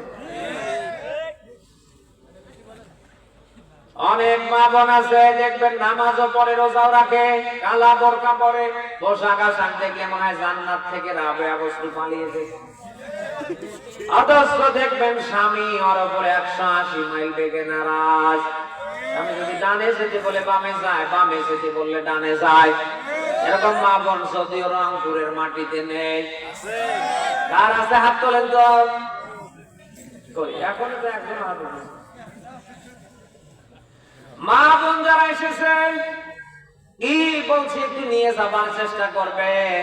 আপনি যতই নামাজ পড়েন, রোজা রাখেন, আপনি যতই কালা বোরকা পরেন, আপনার স্বামী যদি আপনার উপরে রাজি আর খুশি না থাকে, আমাদের কঠিন মুসিবতের দিনে আপনার জন্য জান্নাত হারাম, আপনাকে আমার আল্লাহ জাহান্নামে চালাবে। আপনি যদি কিয়ামতে জাহান্নাম থেকে বাঁচতে চান, আপনাকে আমি বলছি নামাজ রোজার পাশাপাশি আপনার স্বামী যেন অন্তত আপনার উপরে রাজি থাকে। তিরমিজির 1169 নম্বর হাদিস বলছে, নবীজি বলেন কোন স্ত্রী যদি তার স্বামীকে খুশি রেখে মরতে পারে, ওই স্ত্রীর ঠিকানা সরাসরি জান্নাত। অথচ আজ আমরা দেখি আমার দেশের মায়েরা সবাইরে খুশি রাখতে পারলে স্বামীরে খুশি রাখতে চায় না। বলে না কেন? কিছু একটা হলেই আর তো কোনো কথাই নেই, দেখবেন হাফ করে থাকে, মনে হচ্ছে ভূতে ধরেছে। বলে না কেন? কোন নবী কোন রসুলের স্ত্রীরা কি এরকম করে হাফ করেছিল? স্বামীর সাথে কথা কাটাকাটি হয়েছে, লাভ দিয়ে বাবার বাড়ি বোনের বাড়ি গিয়েছিল? মা বোন যারা এসেছেন কেন এই কাজগুলি করেন? স্বামী স্ত্রীর সাথে দুই কথা হবে, এটা স্বাভাবিক না অস্বাভাবিক? দাঁত আর জিহ্বার মাঝে মাঝে মাঝে লাগে না? বলেন না কেন? খেতি খেতি হঠাৎ করে দাঁত এমন করে জিভ করে কামড় দেয়, রক্ত বের হয় না? স্বামী স্ত্রীর ভেতরে যত গন্ডগোল হবে, যত গুতুগুতি হবে, তত মহব্বত ভালোবাসা পাকাপোক্ত হবে। কি দেখতে পাচ্ছি? গুতুগুতি তো দূরের কথা, ডান মার কিল গুতু তো দূরের কথা, স্বামীর 10টা কথা শুনতে পারেন না, হাত করে থাকে, জবান বন্ধ হয়ে যাবে, বোবা হয়ে গেছে। রসুলের হাদিস বলছে, স্বামী স্ত্রীর সাথে গন্ডগোল হয়ে যাবার পরে কোন স্ত্রী যদি রাতের বেলায় স্বামীর কাছ থেকে ক্ষমা চেয়ে নিতে না পারে, নবীজি বলেন সারা রাত ওই স্ত্রীর উপরে ফেরেশতারা লানত করে।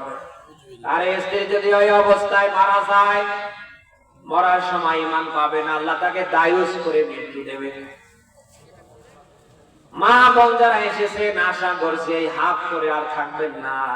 স্বামী আপনাকে 10টা কথা বলতে পারে, কালকে থেকে যেন অন্তত হজম করার ক্ষমতা আপনার হয়। মাটির দিকে তাকান, এত কিছু এর উপরে আমরা করছি, কই মাটি তো প্রতিবাদ করছে না।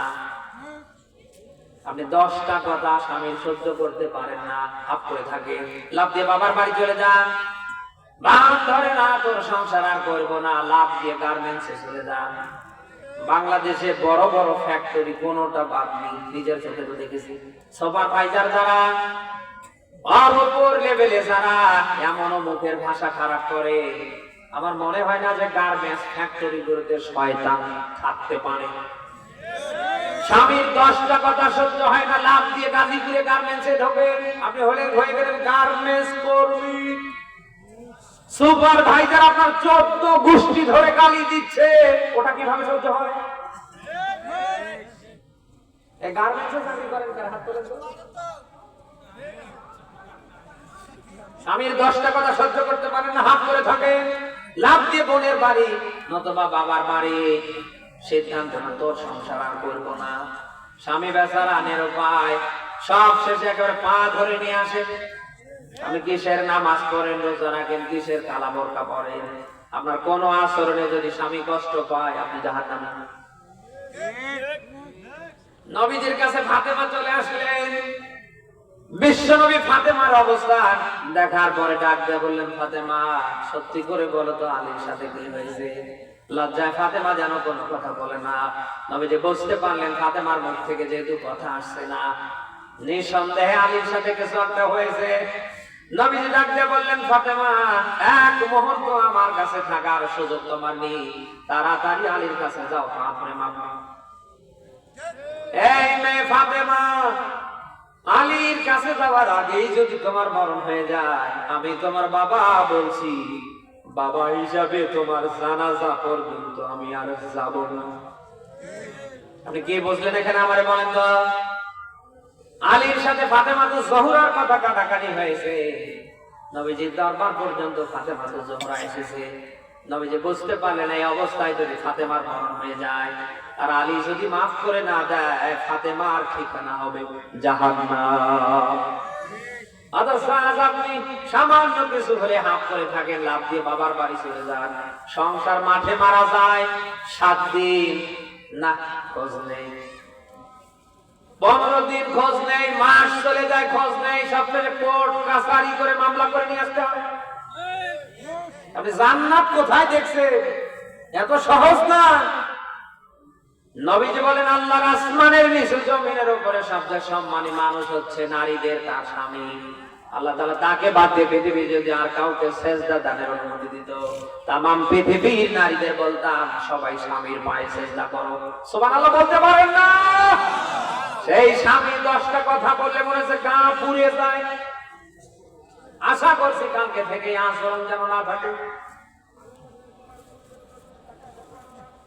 হতভম্ব হয়ে যায়। অনেক মানুষ আছে আমাদের কাছে মেসেজ পাঠায়, হুজুর আর পারি না, আমি সামান্য একটা মুদি দোকান করি, আমি সামান্য একটা বিজনেস করি, আমি সামান্য এই কাজ করি, আমার বাড়িতে ফিরতে প্রায় লেট হয়ে যায়। এমন বউ পেয়েছি হুজুর, দরজা খুলতে চায় না। একদিকে তো আসতে আপনি লেট, দরজার কাছে এসে এমন কোনদিন বাদ নেই যে আধা ঘন্টা না চিল্লাতে হয়। হুজুর আমি কি করি, এখন তো আমি কোন দিশায় পাচ্ছি না। ইসলামে এরকম করা জায়েজ আছে নাকি? নবীজির হাদিস বলছি, স্ত্রী যদি রাতের বেলা এশারের নামাজ, এশারের ফরজ নামাজেও দাঁড়িয়ে থাকে, স্বামী বাড়িতে ব্যাক করেছে, দরজায় নক দিয়ে বলছে শেফালি, রূপালি, সৈতালি, এবার স্ত্রীর কাজ হবে ওই ফরজ 4 রাকাত নামাজকে দ্রুততার সাথে শেষ করা। এরপরে তার দ্বিতীয় আর কোনো কাজ থাকতে পারে না, মুহূর্তের ভেতরে তাড়াতাড়ি দরজা খুলে স্বামীকে ভেতরে নেয়া। যেখানে ফরজ নামাজ তাড়াতাড়ি করে পড়ার কথা, সেই জায়গায় স্বামী আধা ঘন্টা 1 ঘন্টা একটু লেটে আসলে আপনি দরজায় দাঁড় করিয়ে শাস্তি দেন। আপনি কোথায় ফতোয়া পেলেন? আধা ঘন্টা দাঁড়িয়ে রাখার পরে দরজা খুলে দিলে তাও তো হয়, দরজা খুলে দেওয়ার পরে একেবারে হাফ করে থাকে, পাড়ার সব প্রতি করেছে। আরে আপনার তো কাজ ছিল তাড়াতাড়ি দরজা খুলে দিয়ে স্বামীকে ঘরে নেয়া, ঠান্ডা পানি গরম করে ঠান্ডা খাবার গরম করে স্বামী কি খেতে চায় তার পুরো পরিবেশ তৈরি করা। আর আপনি এমন বিহাব করেন, এমন আচরণ করে, স্বামীর যেন একেবারে খিদা পর্যন্ত হয়ে যায় না। এরকম মা বলে আপনার এই যে রংপুরে আপনার কেন এই কাজগুলি করেন আমার বলেন? আদম নবী থেকে বিশ্ব নবী মুহাম্মদুর রাসূলুল্লাহ স্ত্রীদের দিকে তাকান, স্বামী যখন এই ঘর থেকে বের হয়ে যেতেন একটা মুহূর্ত তারা বিলম্ব করতো না, সারাটা রাত তারা দাঁড়িয়ে দাঁড়িয়ে নামাজে কাটাতেন, দরজায় পিঠ লাগিয়ে লাগিয়ে ঘুমাতেন আর আল্লাহর কাছে দোয়া করতেন, আল্লাহ আমার স্বামীকে তোমার রহমতের চাদরে তুমি ঢেকে রাখিও। নবী রাসূলদের স্ত্রীরা ছিল কেমন আর আপনারা হলেন কেমন? স্বামী যদি বাড়িতে না আসে ওদের আরো ভালো বলে।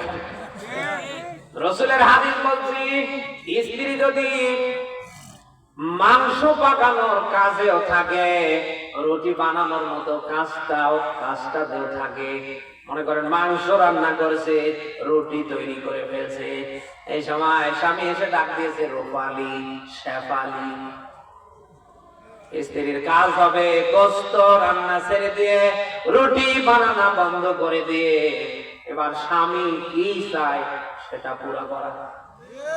যেখানে গোশত রান্না করার মতো কাজ ছেড়ে দিয়ে রুটি বানানোর মতো কাজ ত্যাগ করে স্বামীর ডাকে সাড়া দেয়া আপনার জন্য কি? সেই স্বামী দুপুরবেলা রিক্সা চালিয়ে ভ্যান চালিয়ে 4-5 ঘন্টা এরকম খোলা আসমানের নিচে জমিনের উপরে রোদ বৃষ্টিতে ভিজিয়ে বাড়িতে যায়, একটু বাথরুমে যাবার পরে সাবানটার জন্য চিল্লায়, সাবান তো পাই না, আরো ধমক দেন, গোলামের বেটা গোলাম নিয়ে যেতে পারিস না। আদর্শ রাসূলের হাদিস, নবীজি বলেন কোন স্ত্রী যদি তার স্বামীকে নিজ হাতে গোসল দিতে পারে, যত ফোঁটা পানি জমিনে পড়বে প্রত্যেকটা ফোঁটার বিনিময়ে একটা করে নেকি ওই স্ত্রীর আমলনামায় আল্লাহ দান করবে। গোসল করে দেয়া তো দূরের কথা, ও তো সাবানই জানে না। মা বোনরা যারা এসেছেন হচ্ছে না আপনাদের জানি না, যদি ওই নামাজ রোজা ওই যে কালা বোরকার ভেতরে জান্নাত খোঁজেন মারাত্মক ভুল করবেন। নামাজ রোজা কালা বোরকার পাশাপাশি সর্বাগ্রে আপনার কালকে থেকে কাজ হবে আপনার কোন আচরণে যেন আপনার স্বামী কষ্ট না পায়। স্বামী যদি কোন আচরণে কষ্ট পায়, নামাজ পড়তে গিয়েও যদি মরে যান আপনি জানেন। আশা করছি কালকে থেকে কাজ করবেন। আল্লাহ মা বোনদেরকে যেন এরকম যোগ্যতা দান করে, স্বামী স্ত্রীর ভেতরে যে মিল মহব্বত ভালোবাসা আল্লাহ তাআলা যেন শতভাগ কালকে থেকে পুরা করে দেয়। আমি বলি স্বামী স্ত্রীর ভেতরে মিল মহব্বত ভালোবাসা যার ঘরে আছে ওটা ঘর না, ওটা মিনি জান্নাতের কামরা হয়ে গেছে। যে ঘরে স্বামী স্ত্রীর ভেতরে মিল মহব্বত নেই, সাপ আর বেজির সম্পর্ক, দা আর কুমড়ার সম্পর্ক, ও ঘরে আপনি যাই ঢুকান অন্তত বরকত থাকবে না। এজন্য আমরা যারা স্বামী, আমরা কি একটু সার দিতে পারি না ভাই? আমরা কি একটু সার দিতে পারি না? আল্লাহর স্পষ্ট বার্তা মেসেজ হচ্ছে ওয়াশিরুহুন্না বিল মারুফ, ওয়াশিরুহুন্না বিল মারুফ, তোমরা তোমাদের স্ত্রীদের সাথে ভালো ব্যবহার করো। কে বলছেন? কোন নবী কোন রাসূল স্ত্রীর সাথে কি খারাপ ব্যবহার করেছেন? বলেন। রাসূলের একটা হাদিস বলছে, এটা নাসাই হাদিস, নবীজি বলেন আজ একটা স্ত্রীর অপরাধ পেয়েছো, এই অপরাধটাকে পুঁজি করে তার গায়ে হাত দিও না, তার ভালো ভালো পজিটিভ সাইড গুলি আছে এই দিকে তাকাও, অন্তত ওই দিকে তাকিয়ে আজকের অপরাধটা মাফ করে দাও। আমরা যারা স্বামী আছি, যারা কথায় কথায় স্ত্রীকে মা বাবার নাম ধরে গালি দিই, কথায় কথায় যারা পিটাই, আমরা কি এই আমলটা করতে পারবো না? এ ভাই দোষ আমাদের নেই, আমাদের অপরাধ হয় না? তা সামান্য একটা অপরাধ পেলেন আপনি পিটালেন, আপনি মানুষ? বউ পিটান কারা? হাত তোলেন তো। কই এলাকায় তো কেউ বউ পিটায় না। না, স্ত্রীকে পিটাবেন না ভাই, মহব্বত করবেন, এটা মহব্বত আদরের জিনিস। কেন পিটান? কেন পিটান আমায় বলেন তো? এটা মহব্বত। রাসূলের কাছে 3টা জিনিস ছিল প্রিয়, আমি কি বলবো? 1 ছিল নামাজ, 2 ছিল সুগন্ধি, 3 ছিল রাসূলের স্ত্রীরা। সুবহানাল্লাহ বলতে পারেন না?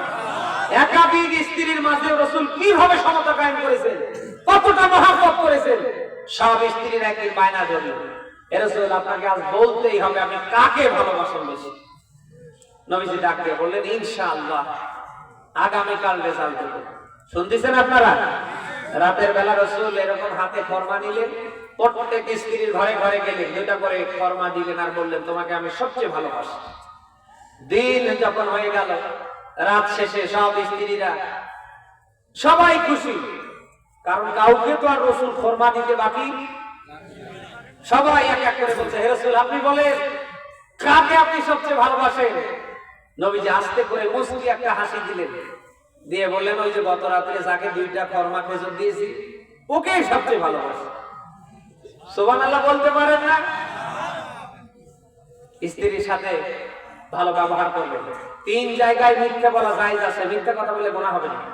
তার ভেতরে বউয়ের কাছে বউকে খুশি করার জন্য যত পারেন পাম্পটি দেবেন, মিথ্যা কথা বলবেন, কোনো গুনাহ হবে না। আপনি কি টের পাচ্ছেন বউ কি জিনিস? এবার আপনি কি টের পাচ্ছেন? নবীজি বলেন আমি আমার স্ত্রীর কাছে সর্বোত্তম। কেউ যদি আল্লাহর কাছে উত্তম হতে চায়, সে যেন তার স্ত্রীর কাছে উত্তম হয়। নবীজি নিজেই বলেন, আমার স্ত্রীদের কাছে আমি নবী উত্তম। আপনি যদি নিজেকে উত্তম মনে করেন, এ সার্টিফিকেট দেবে কে? বউ। আপনি বউয়ের কাছে যদি উত্তম হতে পারেন, আপনি উত্তম কার কাছে? দাবার গুটি এবার পাল্টে যাচ্ছে না? স্ত্রীকে মারা যাবে না। যারা মারেন, যারা পিটান, বাবা মার নাম করে যারা গালি দেন, এগুলি করবেন না ভাই। ওরা যে কাজ করে, বিশ্বাস করুন আপনি পারবেন না। ওরা যে কাজ করে, বিশ্বাস করুন আপনি পারবেন না। একদিকে আপনাকে সামলানো, দেখেন, 2 নম্বরে পরিবারে আপনার ছেলে মেয়েকে সামলানো, 3 নম্বরে আপনার অবর্তমানে পুরো সংসার সামলানো। বড় কাজ কয়টা বলে? বাচ্চাগুলো একটু এসে আপনাকে জ্বালালে আপনি তো এমন হয়ে যান যে মনে হয় একটা ঘরে না মেরে ফেলে। আর 24 ঘন্টা ওই মহিলাটা, ওই মেয়েটা কিভাবে জ্বালাতে সহ্য করে, আপনি টের পাচ্ছেন? আমাকে আল্লাহ 2টা সন্তান দিয়েছে, প্রথমটা মেয়ে, দ্বিতীয়টা ছেলে। মেয়েটার বয়স 5-এর উপরে, ছেলেটার বয়স 3-এর উপরে। কি জ্বালান জ্বালায়, মাঝে মাঝে আমি বিরক্ত, মানে আর সহ্যই করতে পারি না। বিরক্ত হয়ে একেবারে দরজা জানলা সব লাগিয়ে দিয়ে একা ঘুমাই। মানুষ কেমনে পারে? অথচ ওর আম্মু ওদের নিয়ে কিভাবে আছে, আপনি টের পাচ্ছেন? এত কিছু করছে, এর পরেও আপনি মারেন। আপনি কি মানুষ? স্ত্রীকে মারবেন? এটা মহব্বতের জিনিস, ভালোবাসার জিনিস।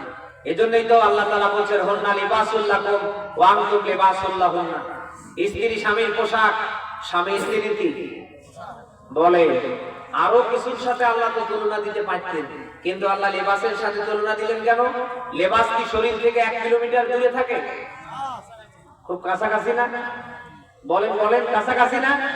তো স্বামী আর স্ত্রী একে অপরের লেবাস, একে অপরের জন্য পরিপূরক করে দিয়েছেন কে?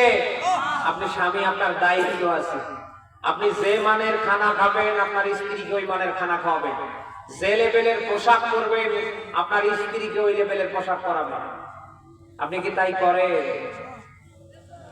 এই যে আমার বন্ধ হয়ে গেছে, বউয়ের একজোড়া গার্মেন্টসের জুতোর বোটা ছিঁড়ে গেছে। প্রতিদিন বলে, শেফালির আপু আমার তো জুতো ছিঁড়ে গিয়েছে, আমার জন্য নতুন একজোড়া জুতো নিয়ে আসে। আপনার সব খেয়াল থাকে, এই 80 টাকা 90 টাকা দামের গার্মেন্টসের একজোড়া জুতো খেয়াল থাকে না। এখানে নেই, সব বাজারে গেলে এই লাইন থেকে ওই লাইন পর্যন্ত খাতে যতক্ষণ খাওয়া শেষ হয়নি। আপনি এ দোকানে একবার, ও দোকানে একবার। কখনো মনে করেন যে আমি প্রতিদিন বাজারে 50 টাকা 60 টাকা 100 টাকার উপরে খাই না? আমার বাড়িতে যে আমার খাদ্যমন্ত্রী আছে, আমার ম্যাডাম আছে, সব সময় সন্তানগুলো নিয়ে পড়ে থাকে। 10 টাকার একটা অন্বেষা চানাচুর নিয়ে যায়, নিয়ে যান নাকি? ভালোবাসাকে ওই জানলা দিয়ে ভেদ করে আসবে না? ভালোবাসা তৈরি করতে হয়, বলেন না কেন? এই জন্য স্ত্রীকে ভালোবাসবেন, মহব্বত করবেন। কোন নবী, কোন রাসূল স্ত্রীদের সাথে এরকম বৈষম্য করেননি। আমরা কি এই বৈষম্য দূর করতে পারি? আল্লাহ তাআলা স্বামী স্ত্রীর ভেতরে এরকম মিল, মহব্বত, ভালোবাসা যেন আমাদের পয়দা করে দেয়, বলেন আমিন। সব শেষ বার্তা হচ্ছে, আমরা যেন আমাদের কলিজার টুকরো সন্তানদেরকে আমরা যেন দ্বীন শেখাতে পারি, আমরা যেন কোরআন শেখাতে পারি। দ্বীনের জ্ঞান, কোরআনের জ্ঞান দিয়ে আমরা যেন আগামীতে সন্তানগুলিকে মানুষের মতো মানুষ করতে পারি। পারবো না ইনশাআল্লাহ? বাবা মা হিসাবে প্রাথমিক কাজ হচ্ছে সন্তানকে দ্বীনের জ্ঞান দেয়া, কোরআনের জ্ঞান দেয়া।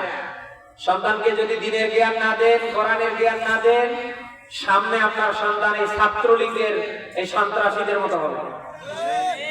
বলেন না কেন?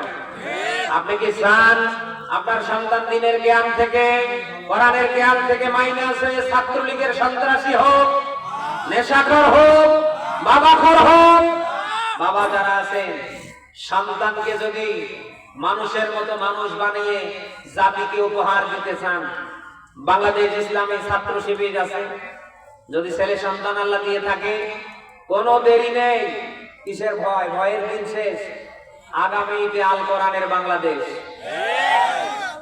সন্তানকে যদি টপ লেভেলে মানুষের মতো মানুষ হিসাবে আপনি দাঁড় করাতে চান, আমি বলছি আপনার সন্তানকে যদি পারেন বাংলাদেশ ইসলামী ছাত্র শিবিরে ভর্তি করাই দেবেন। আর কিছু হোক না হোক 5 ওয়াক্ত নামাজ কন্টিনিউ করবে, চরিত্র আদর্শ ভালো থাকবে, তার মেধা যোগ্যতা দিনের পর দিন বেরিয়ে যাবে। বাংলার ইতিহাসে এমন কোন সংগঠন নেই যেখানে আপনার সন্তান ক্লাস ঠিক মতো করে কিনা, 6 ঘন্টা পড়াশোনা করে কিনা, 5 ওয়াক্ত নামাজ জামাতে পড়ে কিনা, কোরআন হাদিস অধ্যয়ন করে কিনা, অন্যান্য সাহিত্যগুলো অধ্যয়ন করে কিনা। বাংলার ইতিহাসে একটা সংগঠন যদি আপনি আমারে দেখাতে পারেন, আমি ঘোষণা দিয়েই ওই সংগঠন গ্রহণ করব। আপনি পারবেন না। একটা মাত্র সংগঠন, নাম হচ্ছে বাংলাদেশ ইসলামী ছাত্র। বলেন, যদি আল্লাহ ছেলে দিয়ে থাকে দয়টাইতে কোনো দেরি নেই। আপনি দেখতে পাচ্ছেন না ছাত্র শিবিরের এক একটা ছেলে প্যান্ট শার্ট করতে পারে, দাড়ি ছোট হতে পারে, একদিকে মসজিদে জুমার খুতবা দিয়ে নামাজ পড়াতে পারে, অপরদিকে জানাজা পড়ার যোগ্যতাও রাখে। এজন্য সন্তান যদি থেকে থাকে তাদেরকে ছাত্র শিবিরে ভর্তি করাই দেবেন। পারবেন তো ইনশাআল্লাহ? মা বোনদের বলছি, তাদের কন্যা সন্তান আছে, আর বিলম্ব নেই, বাংলাদেশ ইসলামী ছাত্রী সংস্থায় ভর্তি করাই দেবেন। আর আপনারা যারা পারেন, যদি পারেন বাংলাদেশ জামাত ইসলামীতে ভর্তি হবেন। পারবেন না ইনশাআল্লাহ? যত দল আছে নিজের আজকে শোয়ার সময় নিজের বিবেককে জিজ্ঞেস করবেন কোন দলটা নাই, কোন দলের কর্মসূচির সাথে রাসূলের কর্মসূচি মিলে যায়, সাহাবীদের কর্মসূচি মিলে যায়। আপনার যদি মনে হয় যে ওই দল, আপনি ওই দল করবেন। যদি মনে হয় জামাত ইসলামী মিলে যাচ্ছে, আর দেরি নেই। কিসের কি? এখন তো আর সাত দেয়ালের মাঝখানে বন্দী নেই, ঘোষণা দিয়েই জামাত ইসলামী কালকে থেকে ঢুকবে। পারবেন না ইনশাআল্লাহ? মা বোনদেরকে আপনার স্ত্রী আপনার খাদ্যমন্ত্রীকেও পারলে মহিলা শাখায় ভর্তি করাই দেবেন। পারবেন না ইনশাআল্লাহ? আমরা আল্লাহর কাছে দোয়া করি আমাদের জানাজা যেন আমাদের পরিজাতগুলো সন্তানরা দিতে পারে। আমি ভাড়া ভাই, এখানে আইসি, টাকা নিয়েছি, আবার যাব টাকা নিয়ে। আমার কথা কি শুনতেছে? সারা দেশ আমি কোরআন বিক্রি করে খাচ্ছি। মানে টাকা যেখানে আমি সেখানে, টাকা নেই আমারে পাবে না। তো আপনি মরে গেলে আমারে ইনভাইট করে নিয়ে এসে আপনার লাশ সামনে রেখে আমি জানাজা দিলে জানি না এটা আল্লাহ নিতে পারে কিনা, কোনো গ্যারান্টি নেই। মাঝখানে হয়তো খাওয়া দাওয়াটাও শেষ হতে পারে, কিন্তু আপনার পরিচালিত সন্তানকে যদি দিন শেখান, কোরআন শেখান, দিনের জ্ঞান দেন, আখিরাতের জ্ঞান দেন, আপনার সন্তান আপনার লাশ নিয়ে দাঁড়াতে দেরি, আপনার জীবনের গুনাহ, আপনার জানাজা আল্লাহ কবুল করে নিতে। এইরকম মানের প্রাণ সন্তান তৈরি হোক আমরা চাই তো। আল্লাহ আমাকে সহ সকলকে যেন তৌফিক দান করে। আয়াত করেছিলাম, দুনিয়ায় যারা যেমন কর্ম করবে কিয়ামতে আল্লাহ তাকে তেমন প্রতিফল দেবে। আমরা সামনে থেকে আমাদের কর্মগুলি ভালো করব। পারবো তো ইনশাআল্লাহ? আমরা সবাই যেন আখিরাতের জন্য কিছু নিয়ে যেতে পারি, ওই রকম প্রস্তুতি যেন আল্লাহ আমাদের গ্রহণের তৌফিক দান করে। আমি আর সামনে কথা বলাচ্ছি না ভাই, শেষ করছি। রাত একটা আপনারা যারা বসে আছেন মনে মনে দরুদ ইব্রাহিম পড়েন। আমাদের সভাপতি মহোদয় একটু কথা বলবেন ইনশাআল্লাহ। আলহামদুলিল্লাহ। এই পর্যায়ে সভাপতি বক্তব্য নিয়ে আসছেন চিনিয়াপাড়া পুরাতন জামে মসজিদের সম্মানিত সহসভাপতি। আজকের মাহফিলে